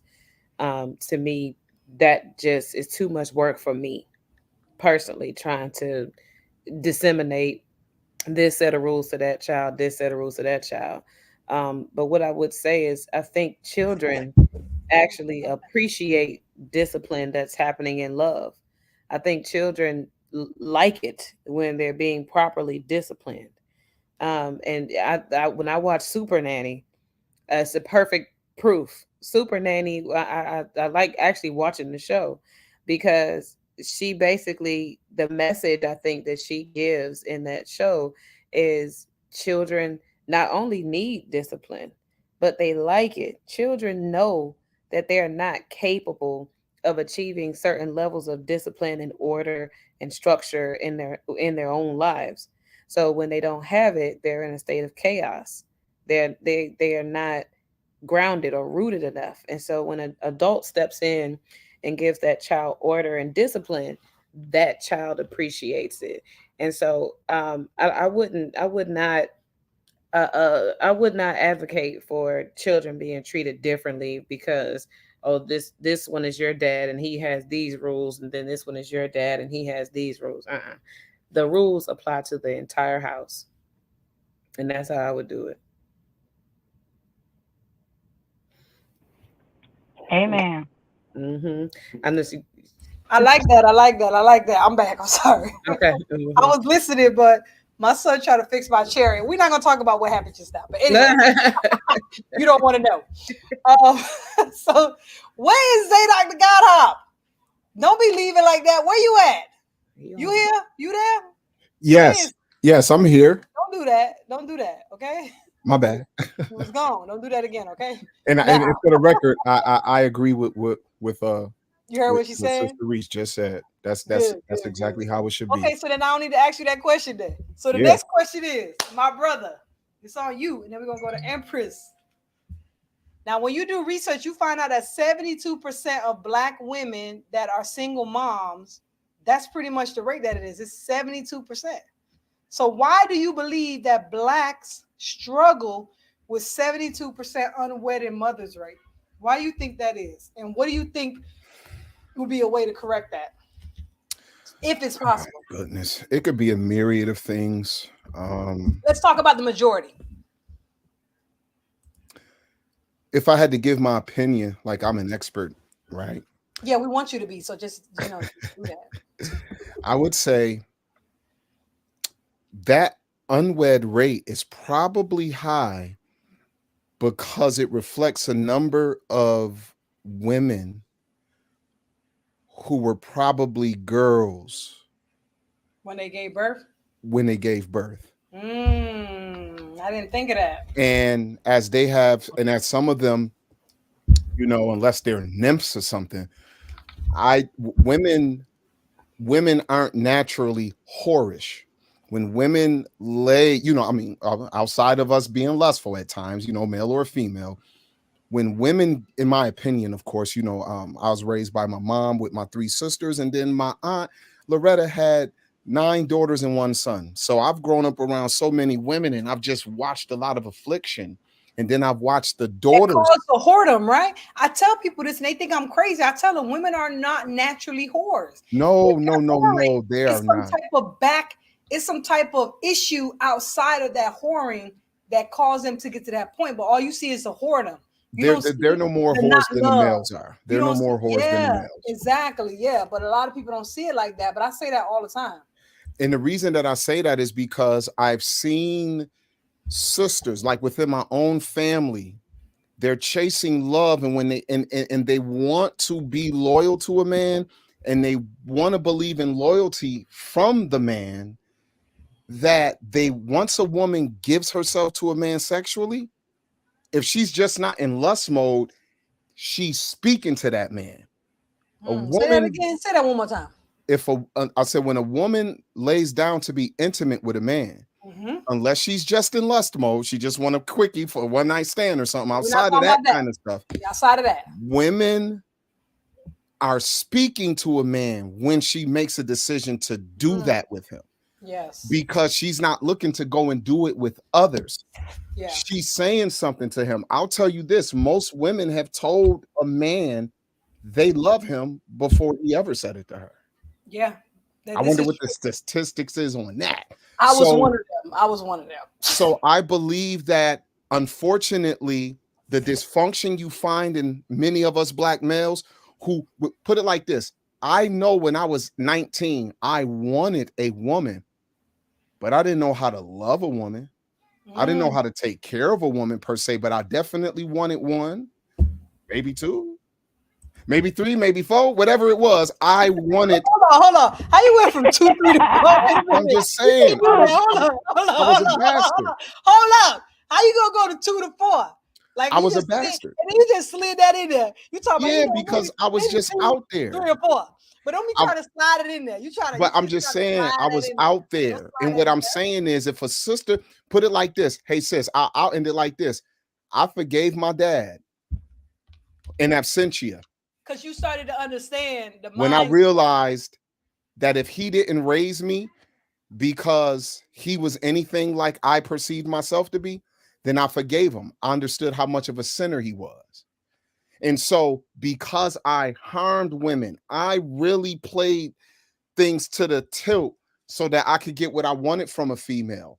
And at the end of the day, a lot of sisters have fallen for that. Now it's partly their fault that they get hurt by continuing to go through that cycle of chasing love, and now they with another guy.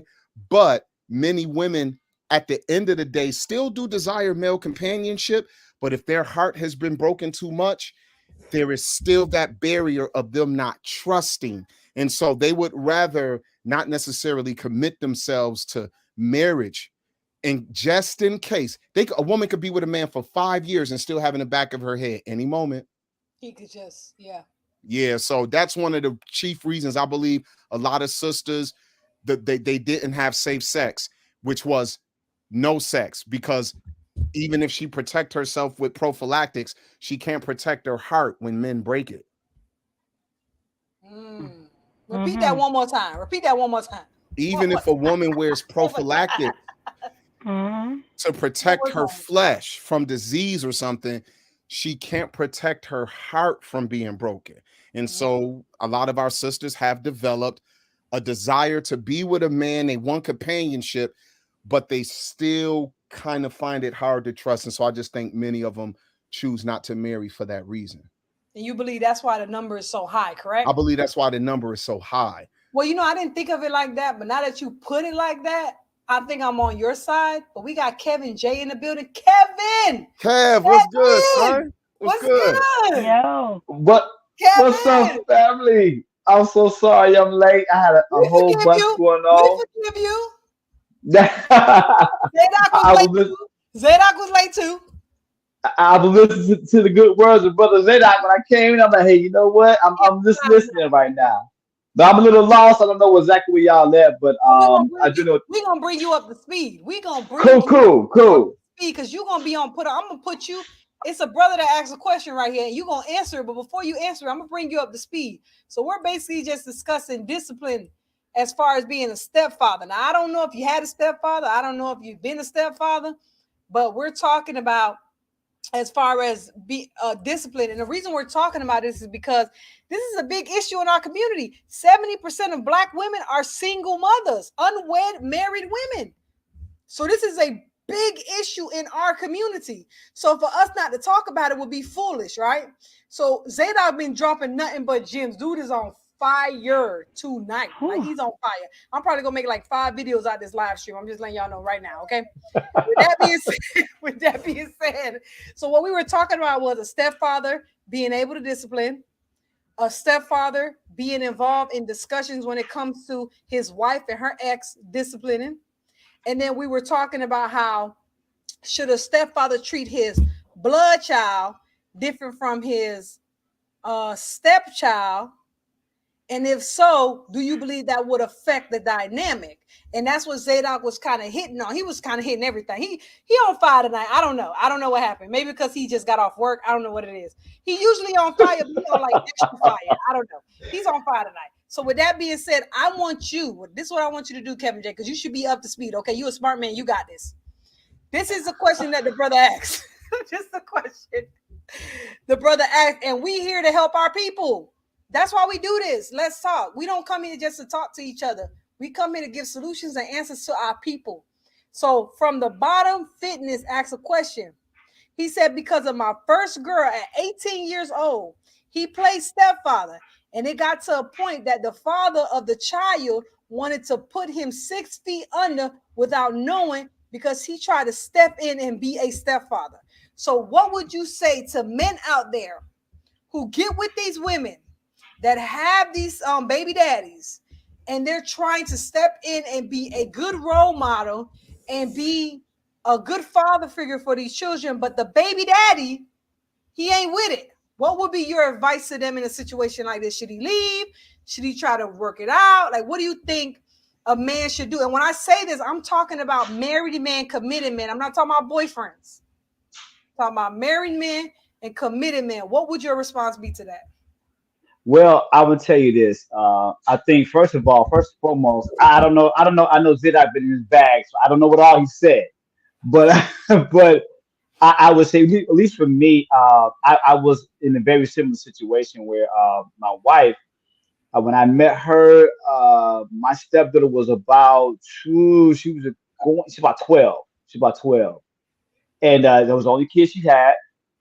And but her father was completely out the picture at the time. You know, he wasn't around at all.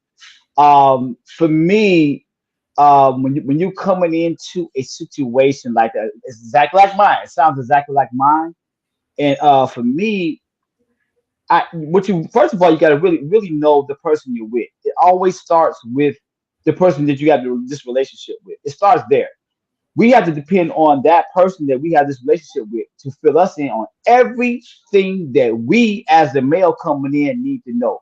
It cannot be any surprises. It cannot be like, oh, you know what? I was waiting to know. You have to, if you know that you're going to be with this person, you guys are in a committed situation. That person, your mate, has to bring you up to speed on every single thing. You can't leave nothing out, because we're putting our lives and we're trying to mend our lives with yours, but we can't do that if we don't know the truth. We can't do that if we don't know everything. And you can't allow it, as a woman, you can't allow anything to be a surprise to that male. He has to know everything, right? On the male side of it, we as the male coming in, hey, if you know you with this lady, young woman, whoever she is, and she's got your heart, and brothers know how it is when a woman got his heart. They know. I don't have to say it. Hey, you know what I'm saying? So you know, this is a situation where if you know, did you see her little move? You see her I got him move. You see that? I got it, y'all. Yeah, I want to talk to him after this show. Anyway. And you know him too. But just be quiet. Just go back to the line. Go back to the line. No, I was going to say, that being said, when we step up and we do that, we gotta know ourselves. Okay, look, there is a chance that you're going to run into the situation. It's not like we're not dumb to it either. Like either the man is around, either the stepfather's around, or he's away for whatever reason, or he's not living. But we know that there's all scenarios that that person could be around. So we can't act like we don't know either. However, if the female lets us know how their former mate was, and also their current relationship between the child that you're coming in and her relationship with the current father, we need to know that Yeah. because we have to be able to script our way through this a little bit too. For me, it was a tad bit easier because the father was not around. So what I had to do, it takes adjusting. We can't go into it like a cement block. We have to be flexible with how we're gonna enter into this. We can't go and be like feeling like everyone in the house has to kind of morph around what I feel. You just gonna bust No, the doors like I'm the king. yeah, you can't do that. You Down can't. to my room. You can't do that. You have to go into that situation knowing that you have to be flexible. And again, this situation, the men know, they know what I'm talking about. If you know that this is the female, this is her, then you're gonna be willing to be flexible. In terms of like discipline, oh my God, no, no. Because I wouldn't want nobody to discipline my daughter, whom like if I'm not with that woman anymore, I would not want another man disciplining my kid. I know I wouldn't, but I never went into a relationship thinking I have to figure out how to discipline. No, no, no, no, no, no, no. The best thing you can do, this also depends on the age too. The age that you go into this, that's what I'm saying, Christina. It's a lot. Yeah, Yeah. Oh no. I mean, Right. you're right. I mean, I went into my That situation. age She's is a almost 13. Yeah, that age is a difference. When you get with a woman and a child's like 4, 5, 3, 2, it's different from when the child's like 15, 14. It's a big 100%. difference. It's a big, and you know what's funny? You weren't here for earlier, and Zadok was talking about that, talking about how when you come into that relationship as a man deciding to be with a single mom, it's a way you got to move. You can't just come in there any kind of way and expecting everybody to just bow down to your presence just because you a man or just because you the husband, right? But I want to add something to your question because he said something just now. He said she didn't let me know. I just seen him at the door in all black. I seen that. See what I'm saying? You got to See go. what I mean? You got to go. Yeah, you can't do that. You No, can't. You got to go. No, that's completely foul. That's what I'm saying. Like, you can't, this cannot be a surprise situation to your current friend, your current male. That's what I said. We got to go in this like, okay, once we know, okay, we finna do this, right? We are finna to do this. We finna be together. I am finna be with you and your son or daughter. You got to let us know everything. Everything, we have to know everything. So that would You that cannot would be hide your anything. advice. That would be your advice before the brother gets It's into before, heck yeah, because you can't go into that like you done. Look, man, it's. I mean, we hear about this all the time on the news. Like dudes snap when another dude get with his former mate, and that dude is over his child. Look, men think differently. They do things that they didn't think they would do because you snap. That's what I said. You can't, as men, we can't be dumb and be like, look, yeah, we're gonna move in together. No, no, no, no, no. That thing has to be taken extremely slow. You have to develop a relationship with that child. And again, if the kid is like in my case, she was close to 13. She was almost a teenager, right? So you came into a but- world. Yeah, that's a situation. I mean, that's what I'm saying. Like, so this situation to me, I think you said Zadok. You there? How old you say the kids was when you married your wife? Well, they were 5 and 7, but you know what? I You forgot said to his was mention. 13. But it was 3 children. It was the daughter. The daughter was 12. yeah. Both. See, Okay, so see, you understand what Kevin is Yes, saying. yes. And you know what I'll say to what Kevin J is saying? One thing that men do because when they find out there's a scenario like, hey, this, that, and the third. Wait, I don't need to really. Because sometimes a woman suffers a certain kind of trauma. Man could have broke her heart or whatever. And so when she's telling you about this guy, I'm like, all right. I'm like, well, yeah, we'll call the nigga over. And because what I'm telling you is, Zainab, if I'm gonna be with you, why you be he doing need this? to know. You can't just say something like that. You can't just be saying something. I'm sorry. Oh, you know, I'm sorry, sis. My bad. It's okay. But that's what I really We did get it. say. Yes, call him over. Call him up. You Call keep it him over. real. It's Because just how you are. and You it's Call so him down to earth, up. but then you be hitting the. I don't like And the way just you are. ask Your mind, the way it him. works, it baffles me, man. You just like you be hitting every area with it. So when you said it, it just caught me off guard. For Well, crying I'll He's out just right say this. though. He's right. Never know. Yeah, call him. Men need to look each other in their face. I need to shake his hand and Yes. damn near break it when I be like, it was good. And when he grabbed my hand, there's something about men. When that man stick his hand out and I stick my hand out to shake it, he got to understand he ain't never shook a man hand like this for him before. Mm. And it's all Mhm. respect. It ain't flexing And or that's nothing. nice, ladies. I didn't mean to cut you off, Zayda, but Reese and Avenisha, when you hear these brothers Yes, talk like Lord. that, ain't that nice? Ain't that's what we want to hear? We want to hear that. Yes, Oh, wait, Yes. I want to hear that. We want to hear that. That's what Oh, we see, it ain't even Yes. had nothing to do with you in that moment. It It has doesn't something to matter. do We with still want to hear it. We want to from, hear it it. don't matter. when It he sounds come like to pick music his to my kids ears. up, when he come to pick his son up, and I'm sitting on the porch, I'm be like, "Hey man, your dad here. I'm the kindest guy. Hey, what's good, my guy? How you doing, man? Yo, you Your all right? presence will be known. Your presence will be Yeah, known. because if anything ever go awry, he need to think twice. That's all I'm saying.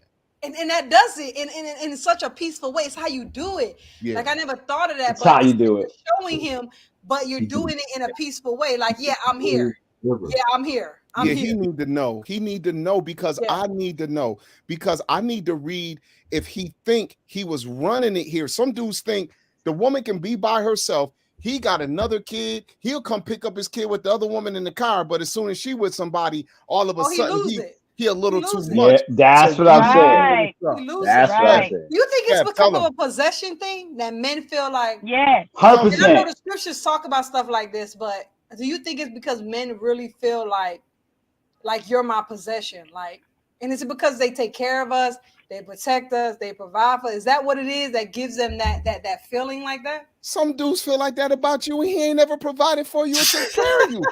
That's Together for a while. true. That's true. That's true. That's true. I didn't think of that. Sorry, my brother. That's true. That's true. But he's right though, because for me, well, if my situation was in my situation, he wasn't right. He wasn't able for me to like go face to face with him. Oh, so you didn't But have to deal with that. no, yeah. It's circumstances in his case. I knew we couldn't see each other face to face. You know, I'll put her business out there, but that's basically how it was. But I would prefer that because to me, like Zadok said, I would rather just me and him both know this is the page we finna be on, right? He said, So "Finna be you on." see He me, said, "Finna be right? on." We finna be on this page, and I would He got rather. real country real quick, y'all. Tell Just him the Yeah, we gospel. finna be on this Give him page, the gospel, Kevin. Give him the gospel. That's the He right? got serious. He got serious just now. Yeah, because you He do got because I think serious. when a male sees another male eye to eye, and I know what it's gonna be, and he knows it's gonna be. Now we can do this two ways.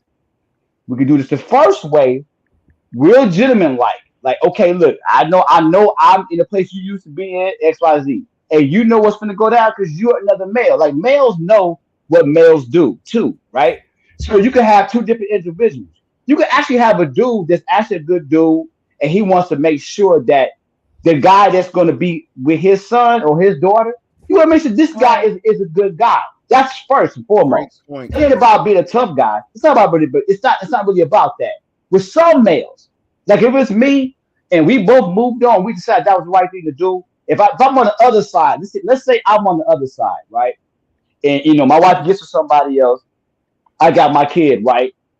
I'm cool with that. We're gonna move on. I want to make sure that this dude is not no crazy dude. That's the first thing coming to my Right. mind. Like, so on the other side of that, I'm looking at it from both perspectives. If I'm the other guy, and then my ex female gets somebody else, and he's gonna be seeing my kid, so on and so forth, I would have made sure this dude ain't nothing wrong with this guy. Like you got people, y'all women sometimes y'all pick dudes, and y'all may not see everything. This But dude could Kevin, have I some want to say other something real things quick. I wrong ain't with trying him. to cut you off, but I want to put something in here that you can finish. Go ahead. I believe that we need to go back to how it was before. The daddy need to be picking these men. I don't think, and I'm not saying we're dumb or Yes. slow. I'm not saying Yes. that. But I Amen. just feel like we do not know how to pick Yes. men. We don't. Right. It's just the reality of the situation. We are horrible. We are the Daddy. worst. Man, you gonna have some women mad at you tomorrow. That's all I'm We saying. don't know how to do it. And the proof is in the pudding. We just said 72% of single black women.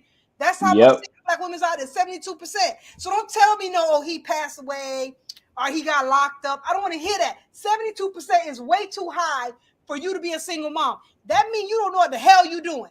And that's okay. We don't need to know what we're doing. That's like a man trying to tell a woman how to breastfeed. He can't tell us how to do that. He can suggest off some videos he might have seen on YouTube, but at the end of the I day, wouldn't even try it. you I wouldn't wouldn't. even try it. That's our domain. That's our domain, right? Right. So why are we trying to? I don't understand. I don't get it, you guys. The way my mind is, what is wrong with us? We got brothers, uncles, grandfathers. We got men in our circles. Why are we not leaning on their wisdom? And sometimes they don't even got to be the smartest guy. Sometimes men can see what men are all about. I don't know what it is. I don't know Right. if you guys see it. I don't know what y'all got some magic tool that you guys are like No. hanging over, No. but you guys can clearly see it. And Abonisha, speak on this. Tell the truth. We don't see it. We do not I'm going to see tell the it truth. at all. I But should have you guys listened see to my it. daddy. You should have listened to my dad. My daddy Damn. told me no. He said, My nah. dad told me no So I too. gotta follow. So I My gotta dad follow told my me no heart, too. Dad. But when I married my husband, you know what my dad said? Because my husband didn't know about scriptures and stuff. So not to turn this into a Bible study, but when my husband found out about, going to the Father, we had already been married like 8-9 years. But my husband knew yeah, man, I can't do this. So he went to my father and said, listen, I want to make your daughter my wife. I want to spend the rest of my life with her and I want to take care of her. My dad said, you didn't even need to ask me that because I'm so glad that you decided to marry my daughter. And yes, I give you the blessing. And he just knew. But all the other men before that, let me tell you something. My dad was like, heck no. So I don't know what you brothers got. Y'all got some secret. I don't know what it is. But for some reason, y'all can see clear. I don't know. You know what it was? Men know men. Just like women know women, men know men. That's what I'm saying. Like what Zedek was saying, that when we first encountered the other male and we shake their hand and we look at them eye to eye, we read that right off the bat, off the jump. I can tell from the jump if I'm gonna have a problem with this guy or I'm not gonna have a problem with this guy. You know what I'm saying? I'm like Zedek. I mean, I'm pretty good dude. I mean, I'm not hard to get along with. I believe in the scriptures. I believe in treat people with kindness first. I don't, however, believe in laying down because I'm a man of the scriptures, though. I can get very ugly when it comes down to certain things. So for me, I think it's a matter of when I see this person, I see this other male, I can kind of judge things just from the eye contact and some of the first things that come out of his mouth. I don't know about Zadok, but for me, some of the first things that he said to me outside of "What's up, bro," I kind of know where it's gonna go. Actually, right from the jump. That's just for me, though. Yeah, that's the same thing over here. Trust me, you on your page, but they can say what they want to say. At the end of the day, we've been doing it on our own, and we've been failing at it. Okay, we have been failing at it. We have been failing horribly. Okay, Just like the F-cat. We need our brothers. We need them. I'm sorry. We need to start having these men vet these men that we decide to spend the rest of our life with, procreate with, start a family with, marry with, decide to be stepfathers. All of this. We need our brothers. Even if you don't have no brothers, you got people like Kevin J. Zadok that would not mind to be a mentor and try to, help see the best situation for this. And I don't know what it is. Like you said, men know men, just like we know women, which is true. Because I hear my husband sometimes, he'll see news articles and he'll say, man, I feel sorry for that sister. And I'm like, what the heck you feel sorry for? What the heck you mean you feel sorry? Like, I don't know. It's like something and women say men don't care about women. But I've witnessed men have such a soft spot for women. I don't understand how women say men don't care about women. They have such a soft spot when it comes to women. So That's true. do not understand how they say men don't care about women. Everything men do is because of women. When they start dressing different, when they start wearing more cologne, when they get that nice car, when they start work a better job to make more money, everything is for kids and family. It really is. When you ask people like you and Zadok, why you work so hard? Why you grind so hard? He'll tell you, because I got a family to take care of. Women don't say that. We say, I want to be a boss chick. That's why. That's why I'm out here grinding. Your girl don't play. That's how we talk. A lot of people don't know. This platform that I'm trying to build, all glory to God, he has been blessing it to just grow each and every week, each and every day. My husband has been in the background just navigating the entire thing. Even right now, he is texting me. Hit this point, hit this point, hit this point. He has been navigating it, right? And because I'm such a submissive wife, because I understand the way that he perceived things, I don't see it that way. And it's okay. That's why we need both. It's okay. I don't have to see I don't have to see it his way. And I don't need to see it his way. As long as I know that I got a God-fearing, stand-up man that's going to lead me to that right path, that's all that matters. And then he's going to have that same respect for me. And together, we are unstoppable. We got somebody on here. I don't know who this is. This you, Zadok. You fell off, Zadok? Are you back? Zadok. He better not try. He's probably having the same issues I was having. No, sis. Yeah, I'm on. I just I got my other line open because I got a delivery. I just didn't want to miss anything, so I'm on the phone. I'll be off in a second. All right, no problem. So what we're going to do is we're going to go to Kevin J, then we're going to go to Empress, and then we're going to close it out. This is the last question of the day. And let's go to you to Kevin J, and then we're going to go to Empress. And yes, Kevin J, I'm throwing you out there because you was late. And I know you had right. I deserve it. But you deserve it. I deserve it. It's all good. I know. And Empress, we're going to get to you, girl, but I got to give it to him. I got to grill him. Give it to him. I want to hear more from them. So I want you to be honest, Kevin J. I want you to be honest, right? And if you want to hear different perspectives, you can. But should men pursue a single woman as a spouse? This is like in the ideal world. Now, you can present it as the realistic world that we live in, that sometimes it don't happen like that. You can answer that way. But before you answer that way, I want you to speak on as an ideal world, a single brother, no kids, looking to start a family. Should a man pursue a single woman as a spouse? And the floor is yours. Okay, you got two situations. I'm gonna answer the first one first, right? But then I'm gonna tell you what I did. All right. So I think for one, believe it or not, it does depend on age. If you got a 24 or 25-year-old dude trying to get married, this changes. If you have a guy close to his 30s, this also changes. The reason why I said it is this: if I'm going to give the advice to a young man that's let's say 25, 26, right? I would say, hey, look, go for someone who is single, and you guys can learn how to become better parents together, because that's originally the way it should be. Now I'm going, and of course, it's kind of off the Bible, but that's how I'm looking at it. If I was instructing somebody who was 25, 26, 27, I'm saying, look, get somebody who ain't got nobody. You guys learn this experience together. You grow, you take every single experience step by step together, like Adam did Eve, and so on and so forth. That's really what it's meant to do. However, my situation changed because my situation was different. I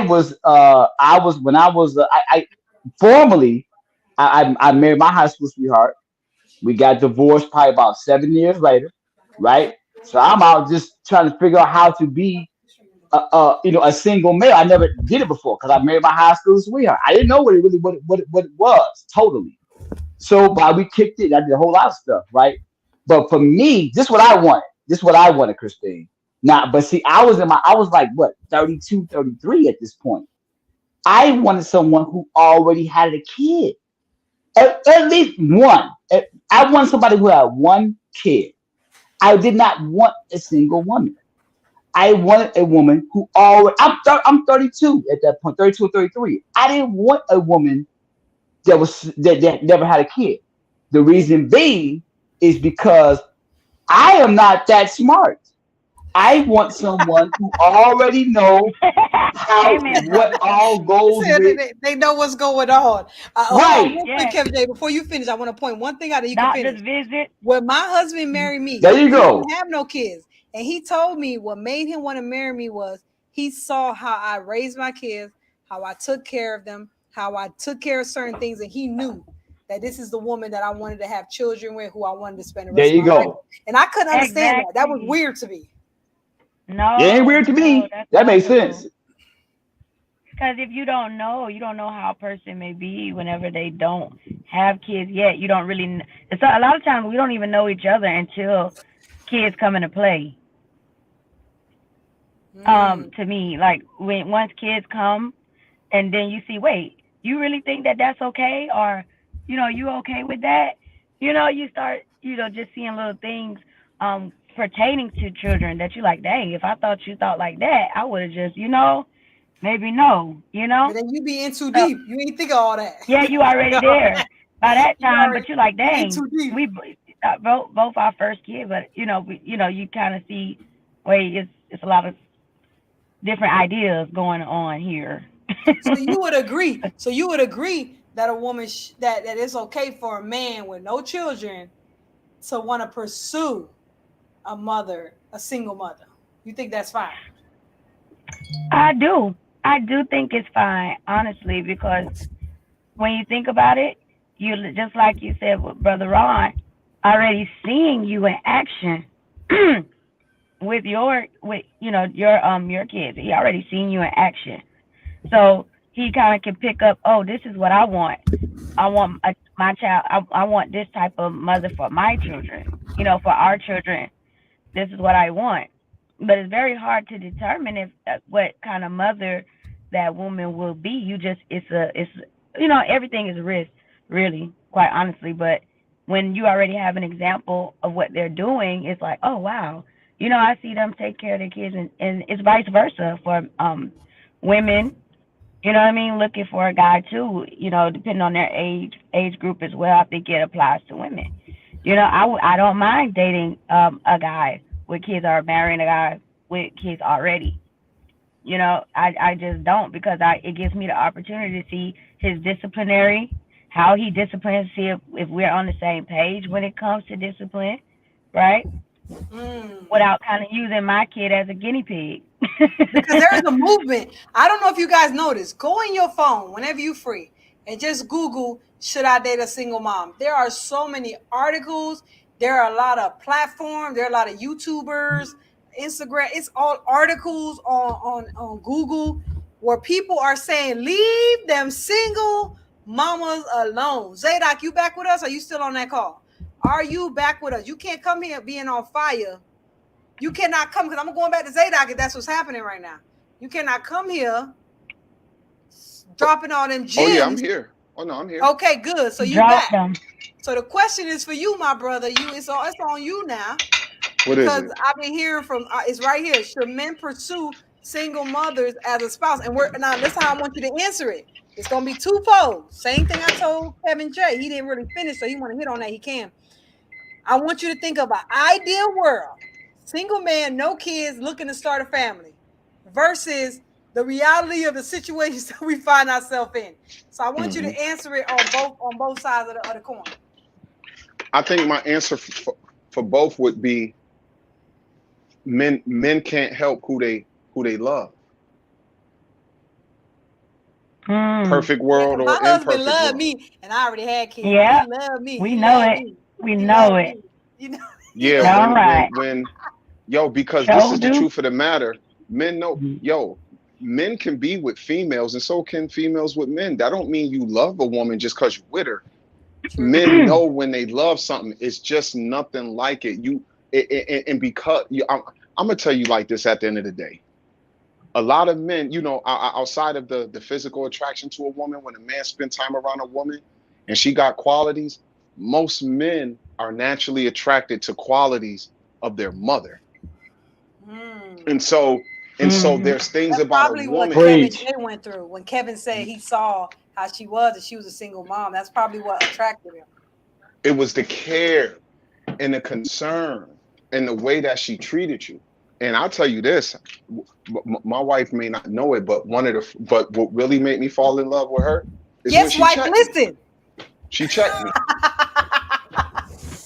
When she checked because you. she cared.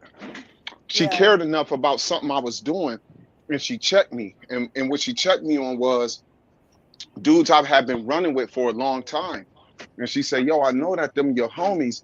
She said, but all these dudes ain't got your best interest at heart. She said, I ain't saying that they hate you or nothing. She said, but you trying to go a different way in life. And if one of these dudes give you the impression that you trying to be more positive in your life it isn't like the best decision, then how do he really got your best interest at heart? I didn't like it at first because I knew them Negroes before I knew you. That's You what was I like, always Right. say. you was like, wait a minute. Wait Right. a She was minute. right, but she was right. Mm. She was right. So what I'll say, sis, is in a perfect world, okay, whatever that is, the perfect world is so hypothetical because it don't exist. It So don't exist. It really so doesn't. so let me Amen. entertain. It does not So exist. It doesn't so let me exist. entertain it. Yeah, entertain it, please. You need The to entertain it. guy, the single male should be a virgin because he's never even been with a female. This is true. And the single woman should be a virgin. She's never been with a male. So when they come together, she's not demanding something out of him. There's She not a can't. standard over him She can't. in It's the no standard. context of being compared to another. Mm. I mean, the only Mm. thing she wants a love from him that might resemble the protection and the security she feel with her dad and her brothers if she got them. Yes. But Yes. outside of that, there is nothing else she's looking at him to measure up to in comparison to another experience with a man, and neither her Right. him. So in that regard, that is ideal. Anything else outside that don't represent a perfect world. So if we come into reality, love who you love. But brothers, I'm going to say this to my brothers because when I met my wife, I understood what her scenario was. And guess what? The woman, hey sisters, I'm going to tell you this. The woman that takes a man seriously, she give you the impression she take you seriously. She's won you. And out of the 4 or 5 women that I was quote unquote cool with, when I met my wife, do you know she was the only one who didn't respond negatively when I'm 21 years old saying, yo, it's cool to talk to a woman, but I really want to talk to a woman who desire to be married to a man. Mm. Some of the other sisters I was dealing with was like, yo, that's noble, but they let me know out front. Well, like, I mean, that's what's up, but I ain't trying to be nobody wife yet. You know what I'm saying? And I had to respect it. But when I told her that, she said, really? Why? Tell me more. She caught me in a damn hook. I ain't even know. So sis, all I can say, Tell me you more. know what I mean? Tell me Yeah, more. tell us your ah. secrets. Well, Let well, us well. in. Allow So yeah, us into sis. your mind. So I'll say this, brothers.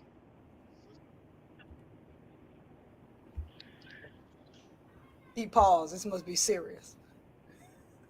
He paused. You understand what I'm saying? Say it one more If this time. sister All we isn't heard was making you brother be with, last. she's not forcing you to be with her. Don't be a liar. Keep your word to her. And I'm gonna tell you this. Hey sis, you know what my wife did to me? I don't know. It was one night we was together. Her kids were gone. They were spending the weekend with their grandma. We done hung out at a Solo party night. at my sister's house. It was a Yo, you solo know what? night. Yeah, it was a solo night, but we weren't married. You know what she did? What she did? We leave this party. and we come back home and it's just us. Okay. And I'm thinking she want to do kung fu. You know what I'm saying? Yeah, kung fu. We know what Kung kung fu. You know what I'm saying? I do kung fu quite often. Okay. It ain't that she. Oh my goodness. That's why I got 7 kids. You're like I'm just saying. tigers. That's why I got 7 kids. I Hey, like to do kung fu. Continue. The bed is under 5, but she, you know, we sitting in the house. It's probably 1:30 in the morning. She was like, Zadok. She was like, I know that you a man of ambition, and you just got so many things that you want to do. And she said, man, I just really admire that about you.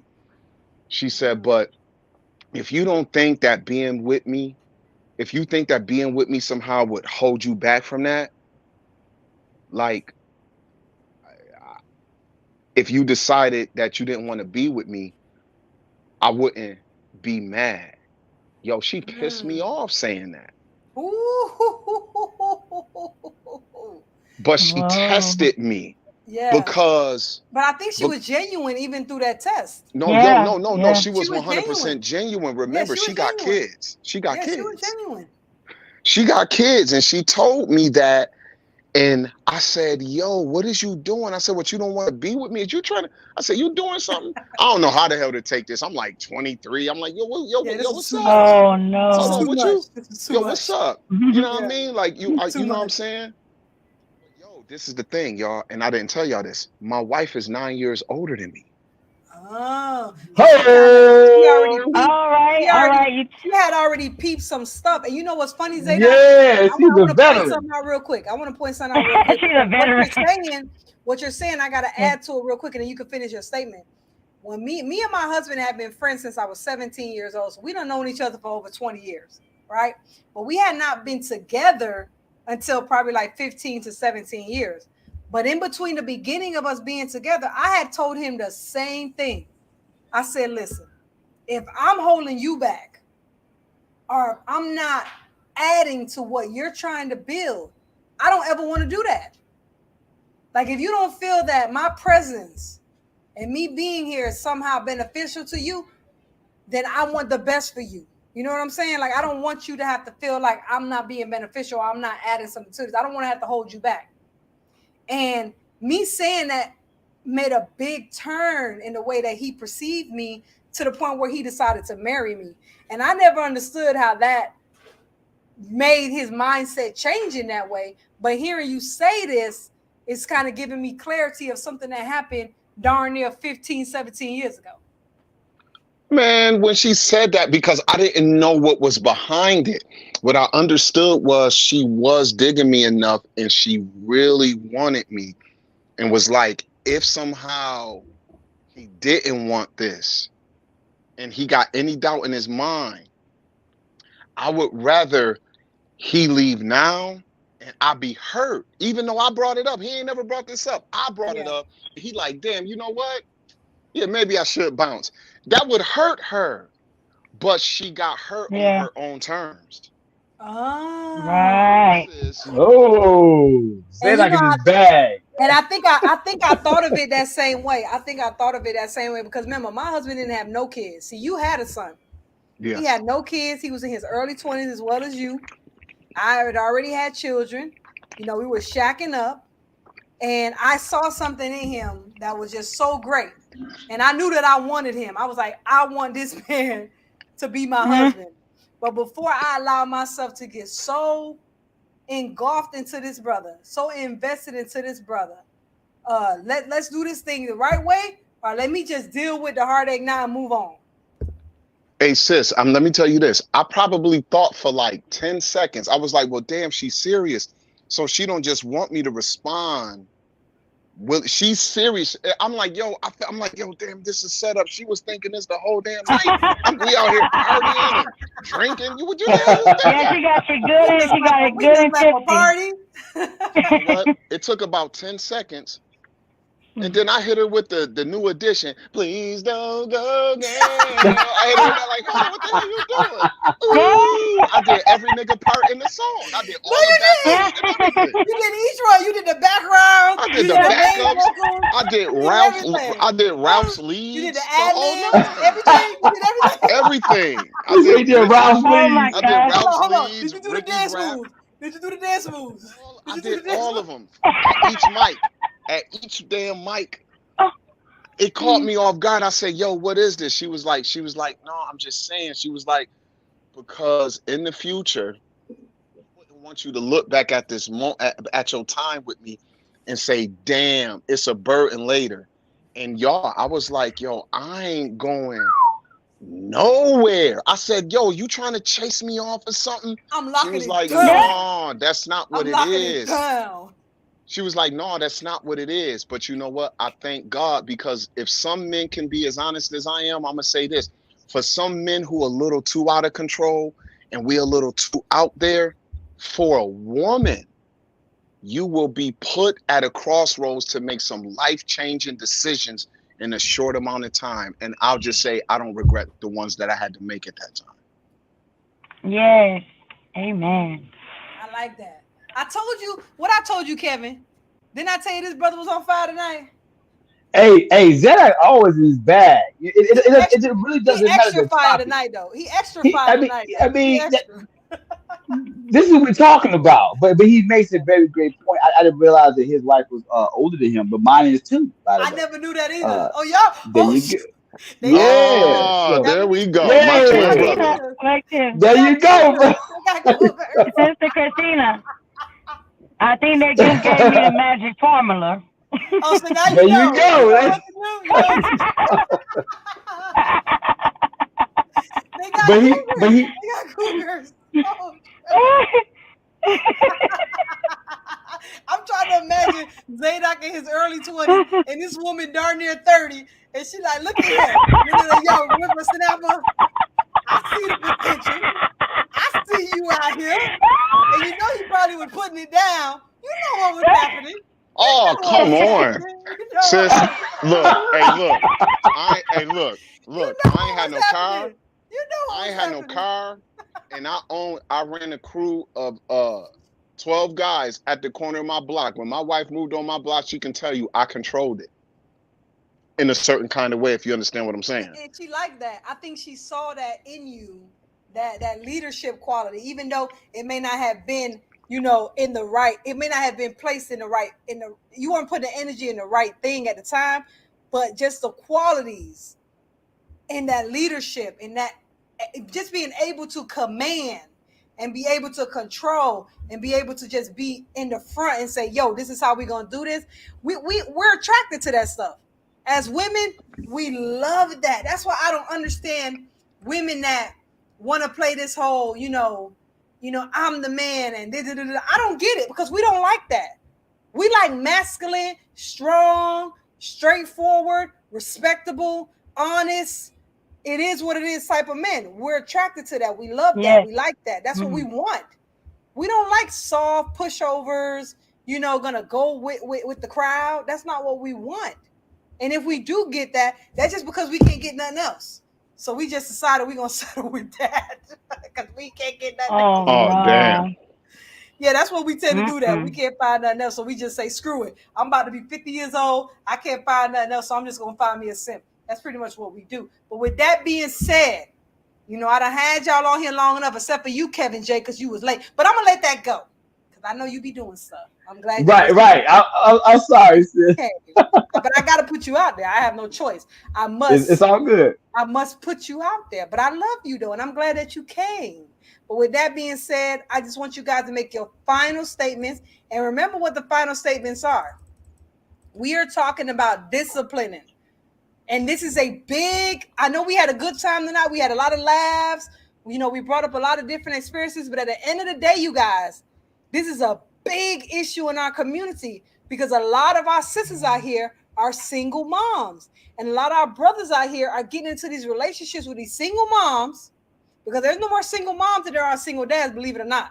I don't know if y'all know that, but it is. There are less men that have children in our communities than it is women that have children, which means that women are having multiple children by multiple different men. And Zadok touched on that. So y'all check out the replay when he touched on that, why he believes that that's happening. But I want you guys in your final statements, take about 3 to 5 minutes, to share with us as a people, what should we be doing? One, to prevent ourselves from being in these situations. And two, if we are in a situation where we find ourselves with a partner that has children outside of a relationship, how can we coincide together as a unit? Because at the end of the day, it is the child that suffers. I'm going to be all right. Zadok going to be all right. Kevin J going to be all right. Empress going to be all right. We're going to go on with our day. But our children are the ones that's going to suffer. So what would your advice be to parents out there that are having children out of wedlock, not married, or they're divorced, and now they're finding themselves in a new relationship, and now you're trying to somehow navigate between the stepdaddy or the stepmama and the biological mom and the biological daddy? What would be your advice to try to bring some type of unity to this situation so that we can somehow create the most effective environment so that our babies can be successful moving forward? And we're going to go to Kevin J, then we're going to go to Zadok, and then we're going to end it with Empress. So it's on you, Kevin J. You got about 3-5 minutes. Give your closing statement, share anything that you're working on or any type of information with the people. The floor is yours. Okay, really quick. I mean, I haven't been here the whole time, but I will say this based on what you just said. First and foremost, from what you present to me, we've already at the step where it's gone wrong, right? So now you're rebounding from a mistake. Keep that in mind. Anybody that's listening, you're rebounding from a mistake. What does that mean? That means that there's going to be bumps in the road regardless, because it's not starting where it should start at, which means you and the other person, and y'all enter into this journey together. No kids, no nothing. That's not where this is starting at, from what I'm hearing. This is starting after the fact. You made the mistakes, and now you're trying to get back on your feet and you get with somebody else. So first and foremost, it's flexibility on both sides. You both come from different backgrounds. You both were raised differently. Now you have this innocent person or persons that's in the middle of you and the person that you're now with and your different backgrounds. And now you're involving these 2 or 3 or 1 innocent person, which is the child. It's going to be flexibility on both sides, first and foremost. But I would say, for me, you have to have that concrete relationship between yourself, that person, and the Most High. This thing takes more prayer than what people think it takes. This is not something that human beings can do on their own, right? So flexibility, knowing boundaries too. Everybody should have boundaries, including that you, as the male going into the relationship, the female, and the kid.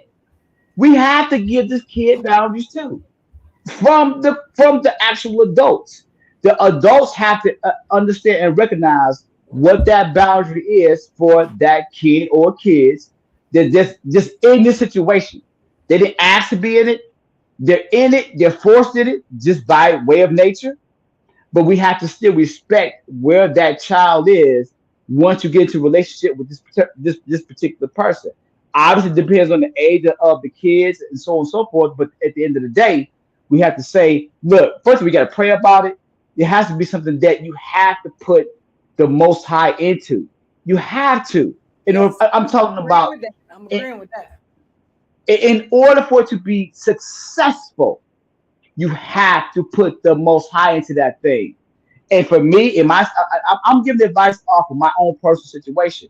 I did not want a female at my age. I didn't want a female that didn't have at least 1 kid. You're speaking true. That experience from the female that she had from my wife, current wife now, who had a kid already, she taught me things that was valuable.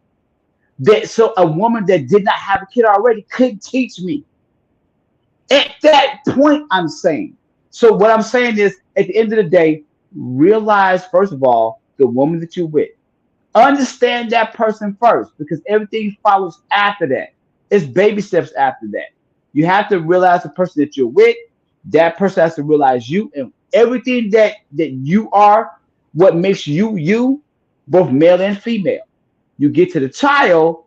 If both adults are flexible and understand each other, they should not have a true issue having this kid implemented and everybody doing it successfully as long as all the right pieces are in the right place. But it starts with the two adults. You guys first have to understand, hey, look, we're gonna be upfront and honest about every single thing with each other first. And I'm gonna implement my child, but I'm gonna be totally honest with you as a female, and the male has to be totally honest with that female about what he's getting into and where he's gonna be. He has to be established within himself, and he also has to be upfront and honest with that female and saying, look, I have boundaries too, and this is where I'm at. We can't have surprises for the female either. Once that male and that female is involved in a relationship, now you all under the same roof. That male has to put it all out there. This is who I am. This is what I'm gonna be. So you're gonna everybody can be prepared, her and her kids or kid, on what they're getting. It's all about being upfront, honest in the beginning before you start getting it under the same roof. I think that things have to you have to get that kid in front of that male or kids in front of that male. They have to have a relationship and everything has to be on the table. But mainly, I always say first and foremost, put the Most High in front of this. And he's going to give you both the right type of correction and light within your own lives to help you guys be successful and bring that kid along. The kid is pretty much what you make it. And if both adults are mature about it and they put the Most High first, they can figure this thing out. I did it. And I'm not the smartest guy in the world, but I did it. My wife had it. She was right. My wife was a little bit older than me, and I got with her, and that's what I wanted. Though I wanted somebody to show me about being a parent. She already done it, and she did it pretty much on her own. So I could learn a lot from this particular person, but she can also learn a lot from me, from what I bring into it. Discipline in terms of the subject. Hey man, when you discipline somebody else's child, you have to be absolutely considerate about who you're disciplining, first of all. And you have to put that father in your mind, the other father that you don't see. You have to still think about him. You talk about disciplining a child.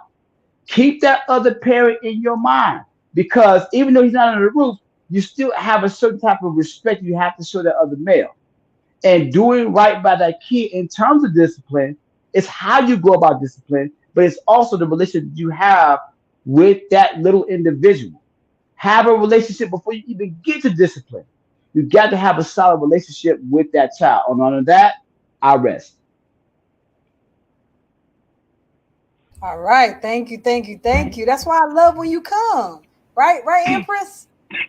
All praise. Oh yeah. The guys, look, the guys do their thing, man. Yeah, they don't be playing. That's why I love when to they hear come. it. And as this platform continues to build, I want you guys to know that I'm just God has just been blessing me so much with just the right people at the right time.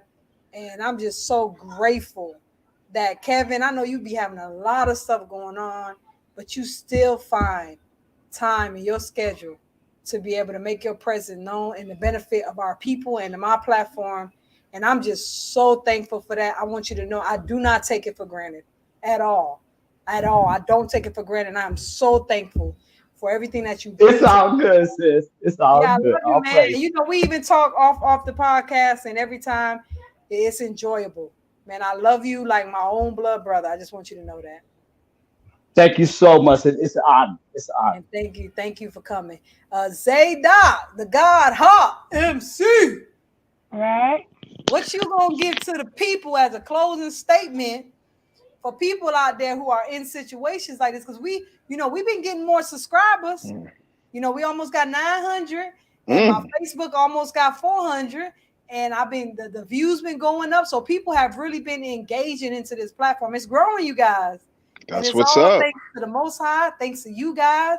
So people are listening to us. They are literally coming here and listening to what we got to say. So what would your advice be based off your experiences, your perspective, to people out there that are in situations where they are stepmothers or stepfathers or blended families, et cetera, et cetera? And then make sure you share your information, Zayda.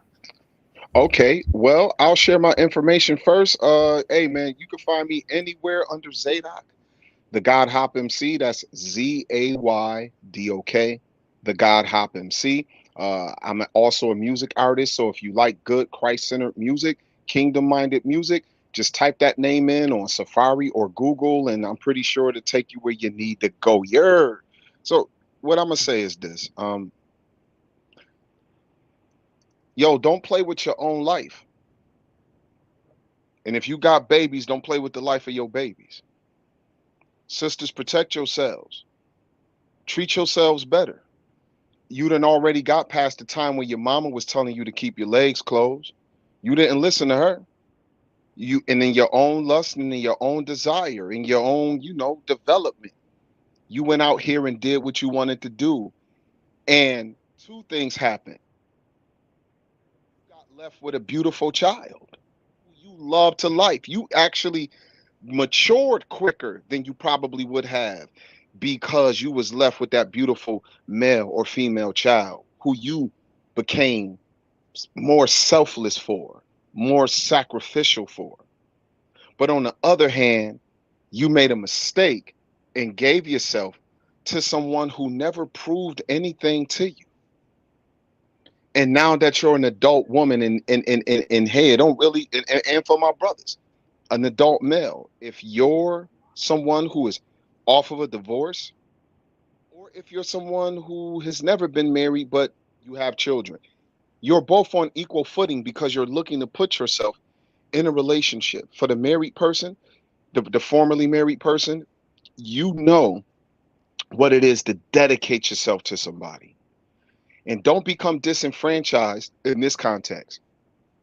You're going to let another man or woman in your life because at the end of the day, you don't really want to be out here on the market. You used to loyalty. You're used to covenant. And so you want that again. And that's a good thing.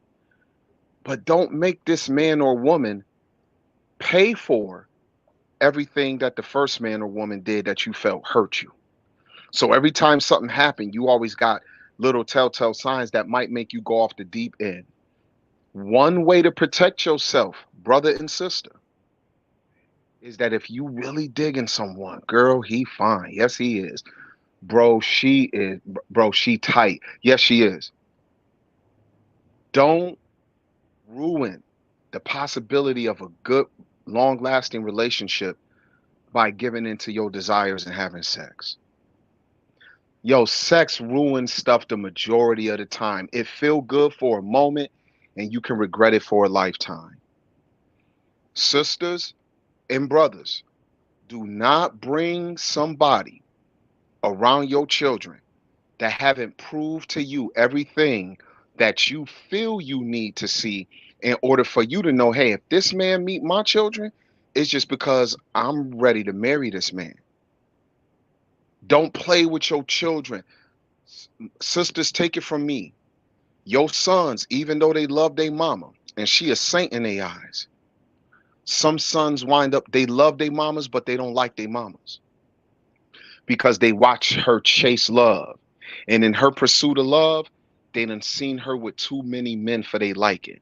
And it's hard for them to respect any man. So eventually, if she find the one, it can be very difficult for him to accept that this man is anything special because he done seen his mama in her last 6 or 7 scenarios. Sisters, if that's what you're going to do, you don't need your children to approve of a man.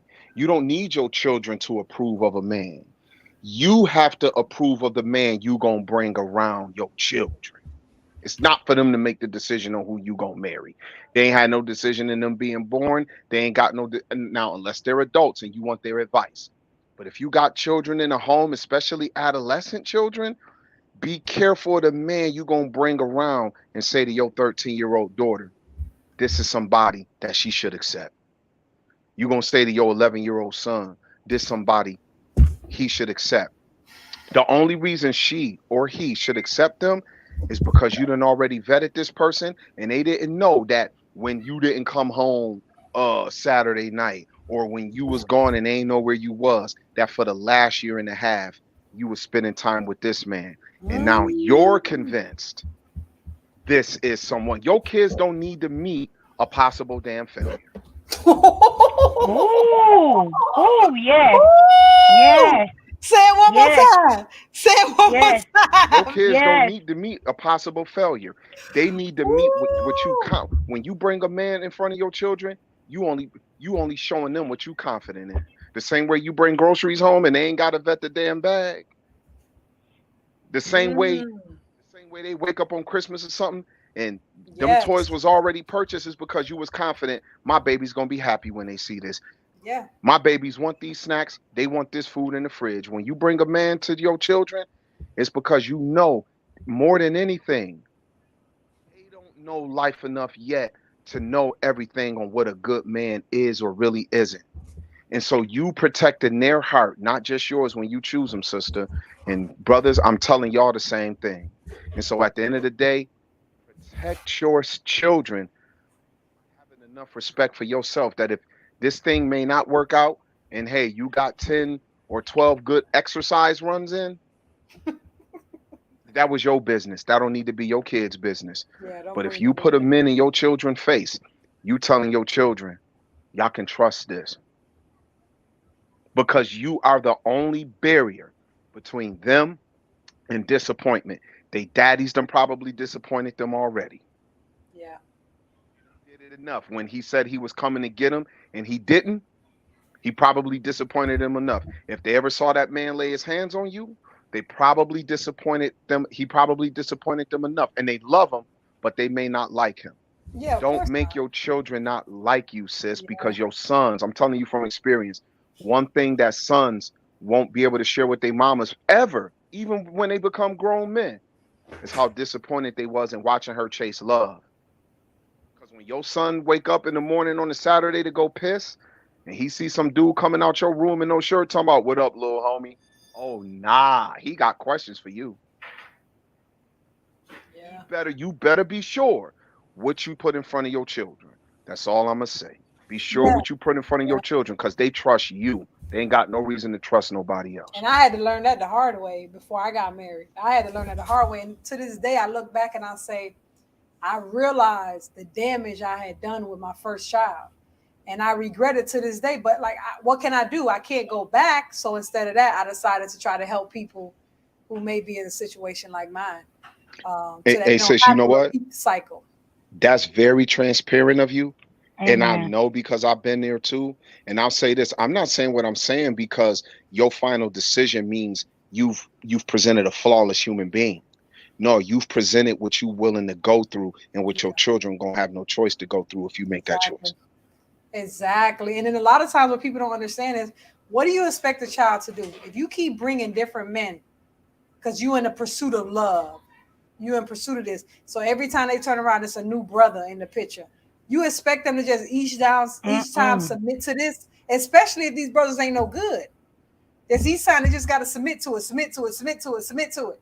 You expect them to just keep doing this. And then you wonder why they getting into it with a stepdaddy. And then when you do find a good one, right? They're not so quick to just embrace this brother. Why should they be? But a lot of sisters, we don't look at it like that. And my husband, thank God, my husband had a stepfather. So you know what he said to me? He said, let me tell you something. Everything that your first daughter puts me through was the exact thing I put my mother's men through. So when God says you reap what you sow, even though I am saved and sanctified, that doesn't mean that I still don't have to pay for the things that I did. So now I know that everything I was putting these brothers through is the same thing your daughter's putting me through. And because of that, my husband has such a love and a patience and an understanding for the things that she does that I don't get. To me, I'm like, this brother take care of you. He claims you. He provides for you. He loves you. He supports you. Why are you acting this way? And he's like, Christina, you don't understand. You don't understand because you had your daddy and mama. So you don't know what it's like to grow up in a house, man after man after man. And then when the good man comes through, You think that the kids just supposed You to can't tell just the difference. bow down and submit to everything and just open their hearts to more disappointment and more hurt and more let down. It doesn't work that way. So my husband has such a patience for her, such a love and an understanding for her. And for me, I'm just like, I don't get it. Your own daddy probably don't even know your middle name. But this man knows your first, last, middle, knows your favorite color, will travel miles away, will do anything he can, break his back for you, right? But my husband still has that love, that compassion, and that understanding, because he tells me all the time, you don't know what she's going through. You don't know what you have put her through when you chose to keep bringing that man and this man into her life. You don't know what you put her through because you didn't go through that. You think you went through it because you was there. But trust me, you did not go through it. But I went through it as a man.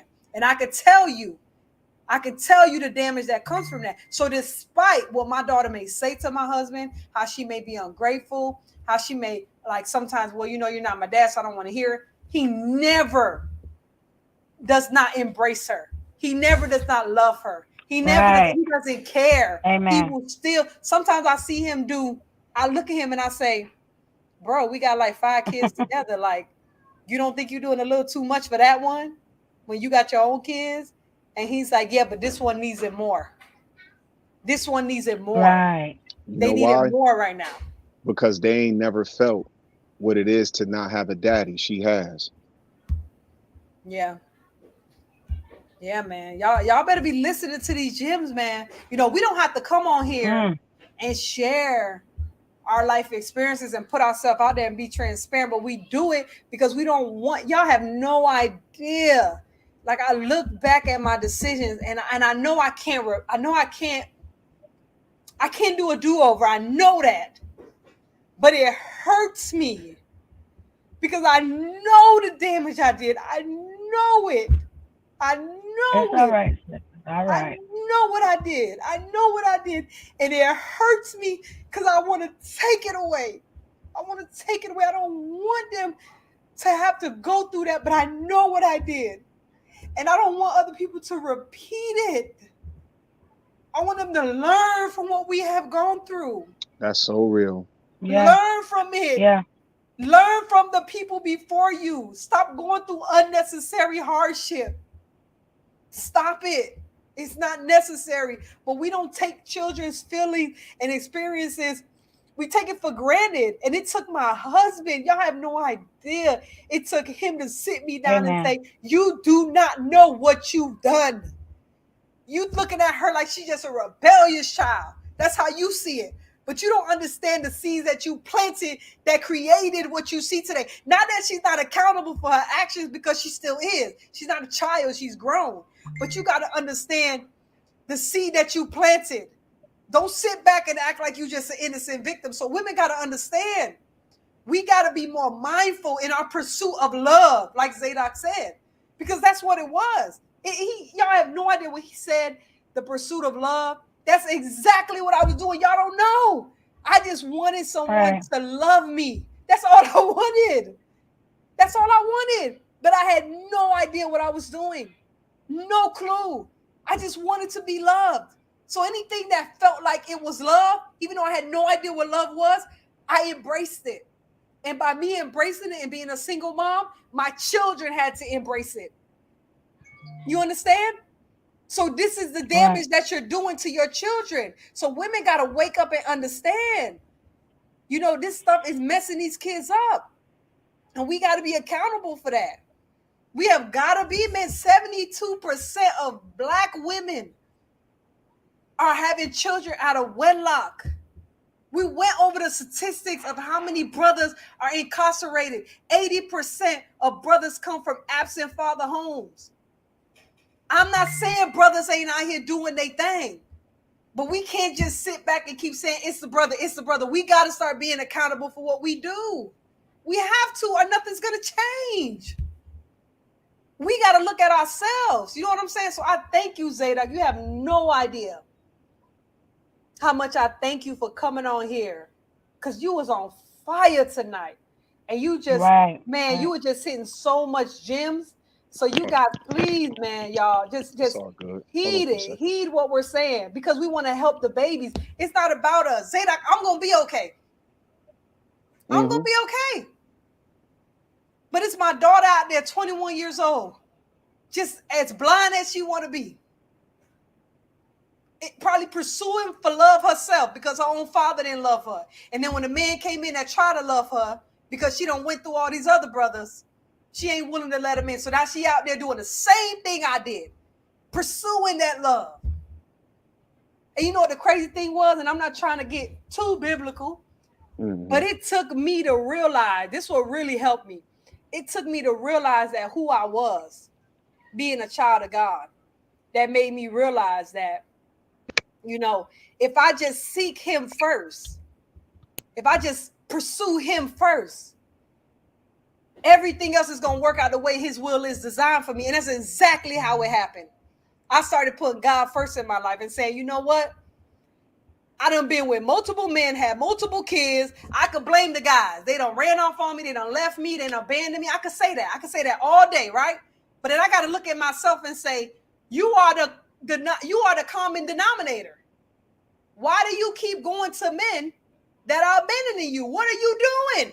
You can blame them if you want to, but you got to look at yourself. And when God started showing me the kind of person I was, it made me realize, oh, crap, I am messed up. And through my being messed up, I'm messing my kids up. And that is the worst feeling as a parent, to know that you failed your child. That is the worst feeling. And you can't do nothing about it once they grown and they don't leave the house. You can try your best, but it's like, I don't know, man, you can't take it back. You know what I'm saying? So that is a part of why I do what I do on this podcast. Hey, sis. First of all, this is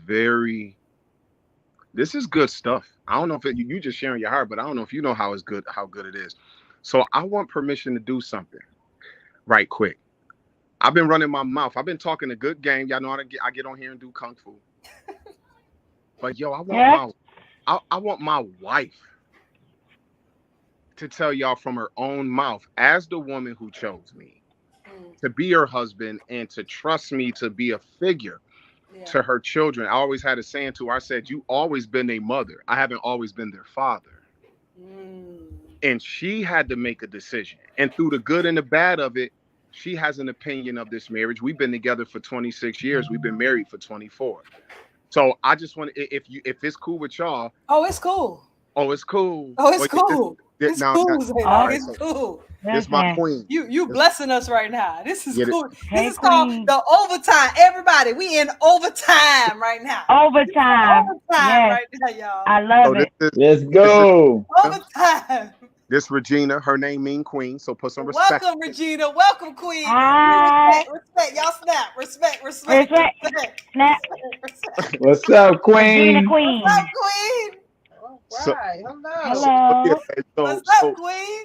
So looking at, like, so if you was giving advice to somebody who's, you know, maybe they've been through a divorce, so now they want another relationship, but they got children to consider as they go forward with another relationship, or they just somebody who they desire a relationship, they may have children, but they may not, let's say it ain't got nothing to do with divorce. You just got a kid or two and you just want a meaningful relationship. Yeah. You done been through that already, because you was in a situation where you already had the babies when you met me and I had E-Man.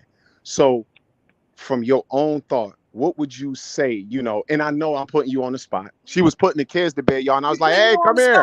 We got to do this, hey, queen. come here. We got to do this, queen. So yeah, baby. It's for the people. I'll hand this to you and just say whatever come to you naturally. Hello, everyone. Welcome, queen. Welcome. Hi. Thank you for coming. Thank you. No problem. What's up, sis? Yes, sis. The only thing that I'm gonna say is, well, for me, I didn't know if this was even gonna work because he was much younger than me. We heard that, girl. We heard the secret formula. We heard that secret formula. Oh, and tell him, even though you did like me, tell him what I was doing when you met me. You ain't got to give him the whole story, but just tell him what the hell I was doing when you met me. Oh, yeah, he was in the streets selling drugs. Oh yeah, he told us he was on the block. We knew what that meant. Right. When you say I'm on the block, we know what the block is. We know what the block is. Yeah, so when I met him, I didn't know if it was gonna work out or not. You know what I'm saying? Me being much older, him being younger, I already had 4 kids, and he has a son, E-Man, who was much younger than my kids. Well, he's the baby out of the 5. So, but just getting into a relationship with him and trying to cope with this dealing with us 2 and with me having 4 kids, I didn't know if he was going to be able to help me with my children, raise my kids, because at first in the beginning it was like he was all for himself. Whatever he was stingy, just put it that way. Okay. And, You just like him. Okay, continue. I mean, even though we liked each other, we was, kicking it with each other and stuff like that. At first, he really didn't show that much interest in the kids, but then as things start progressing, it's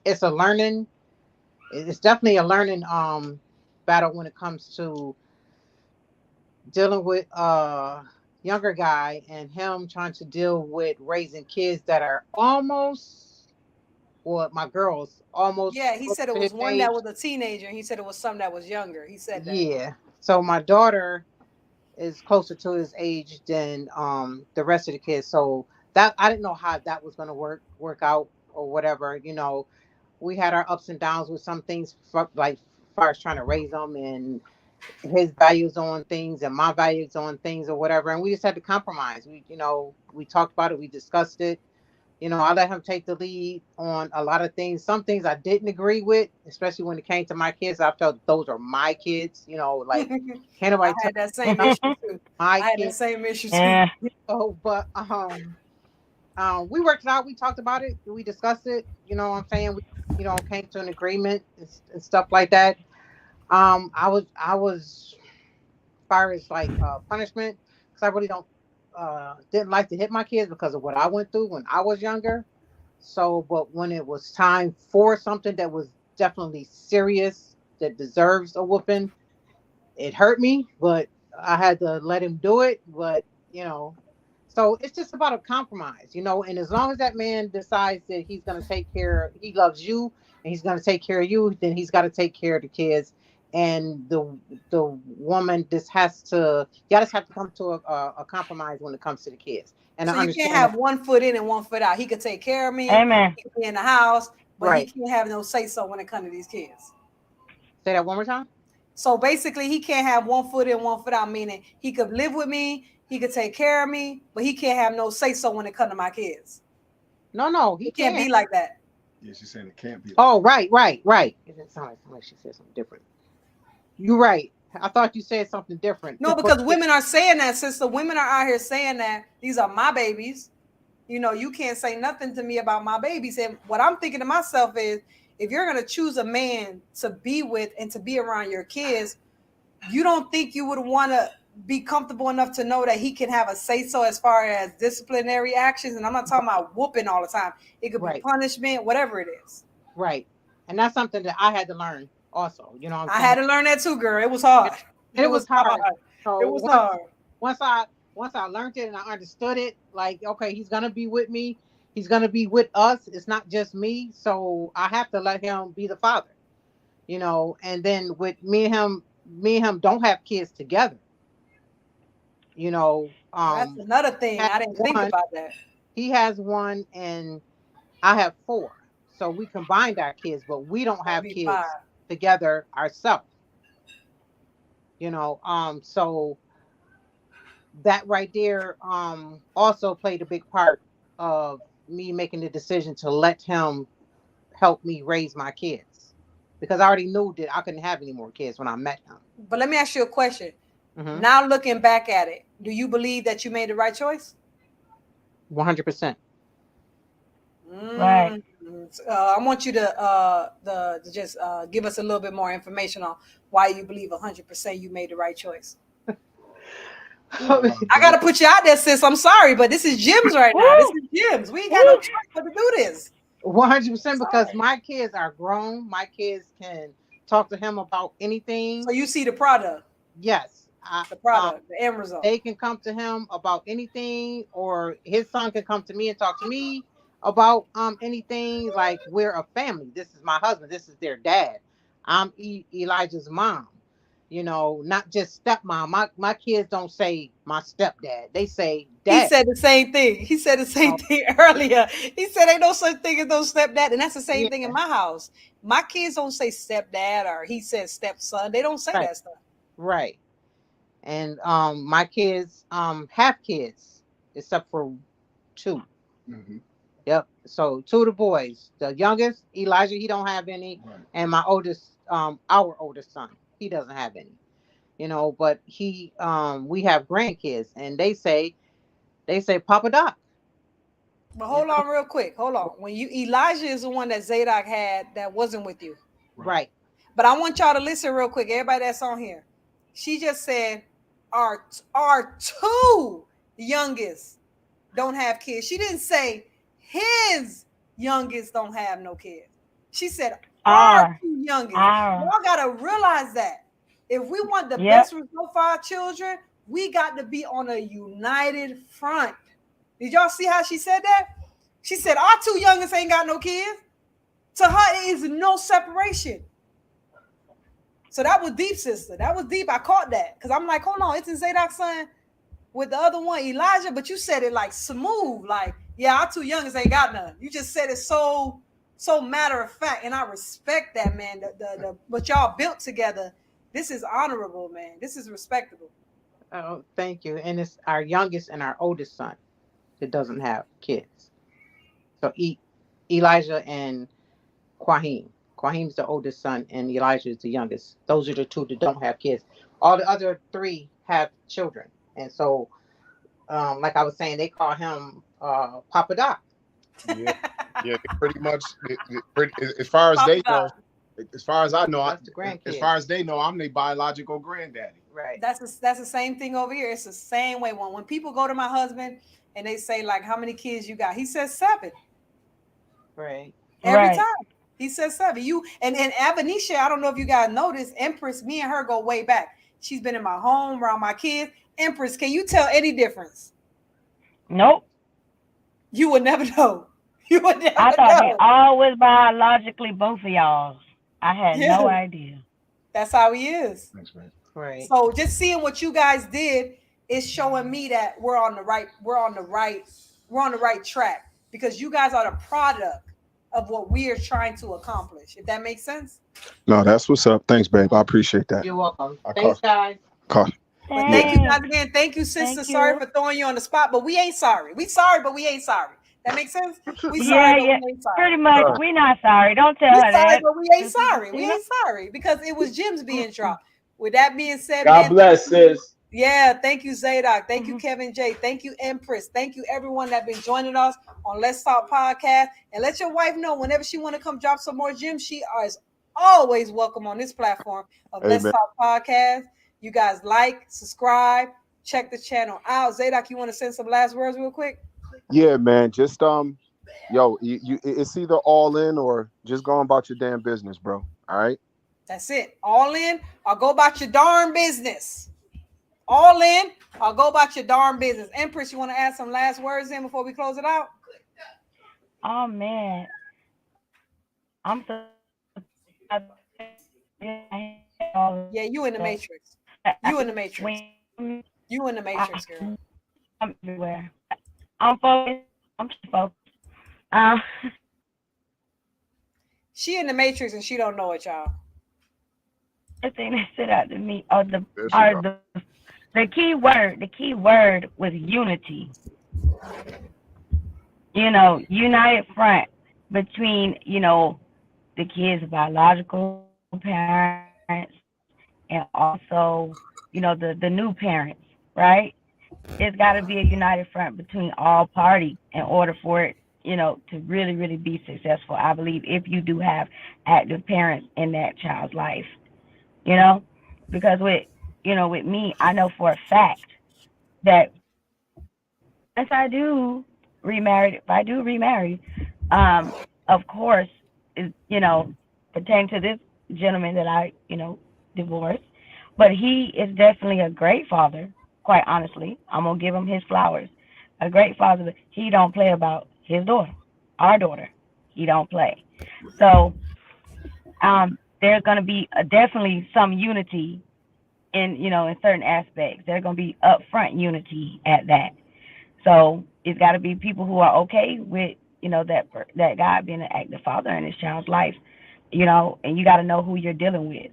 You got to know the type of man you had kids with, ultimately, and if that would work with who you are currently dealing with. It's got to flow.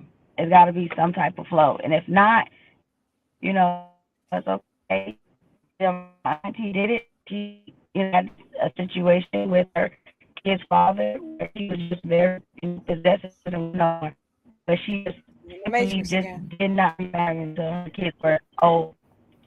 You hear me? Can you hear me? Yeah. You in the matrix. You're in Hold the on, matrix. I'm We gonna hear you a take- little better now. Okay, hold on. Okay, you can hear me now? You good now? You good now? Yeah. Hello. Oh, I'm good now. Yeah. So So let the people know. I'm thinking Let the along. people know where they can. Yeah, let the people know where they can reach you, where they can check you out. Because I know you're working on some new projects. Before we close it out. Oh, most definitely. I'm Empress_Yuri and Avenetia, Florida, FL Realtor _Realtor here, South Florida Realtor. I am working on some different topics concerning the real estate market within our communities and how to start first-time home buyer, or if you're thinking about investing, there's going to be some topics pertaining to that. So it's going to be some really, really good stuff. I already have pretty much some video footage of my team, lenders, title persons, real estate attorneys. It's going to be really nice. So you guys just tune in to me soon. I'll let you guys know when it's going to be actually up and posted, the first few videos. All right. Thank you, Empress Yuri. She's a regular on here. So is Zadok and Kevin J. Thank you guys again for checking us out. As always, like, subscribe, share the video. These are some gems that have been dropped. We're going to chop these things up and make like 20 videos out of this thing. With that being said, I'm going to close out with a commercial. Make sure you guys check us out. Be blessed. And I can't wait to talk to you guys again on Let's Talk. You guys ever had in your mind something that you really wanted to just come to life? Well, that's what happened to me. I already imagined in my mind what I wanted, but I didn't know how to actually make it a reality. Well, that's why I reached out to my brother, myhustlingplus.com. This man took my old logo and just in a few questions was able to create something that I had already had in my mind visually. This brother doesn't just do logos, he does flyers. He does web designs. He does graphic design, video creations, anything that you can just have in your mind and you want to be able to visualize it and put it on paper and use it for your business or for your company. You got to check my boy out. All you got to do is contact him on myhustlingplus.com, myhustlingplus.com, or you can even hit him up at 323-207-9542. And when you get there, tell them Let's Talk Podcast sent you.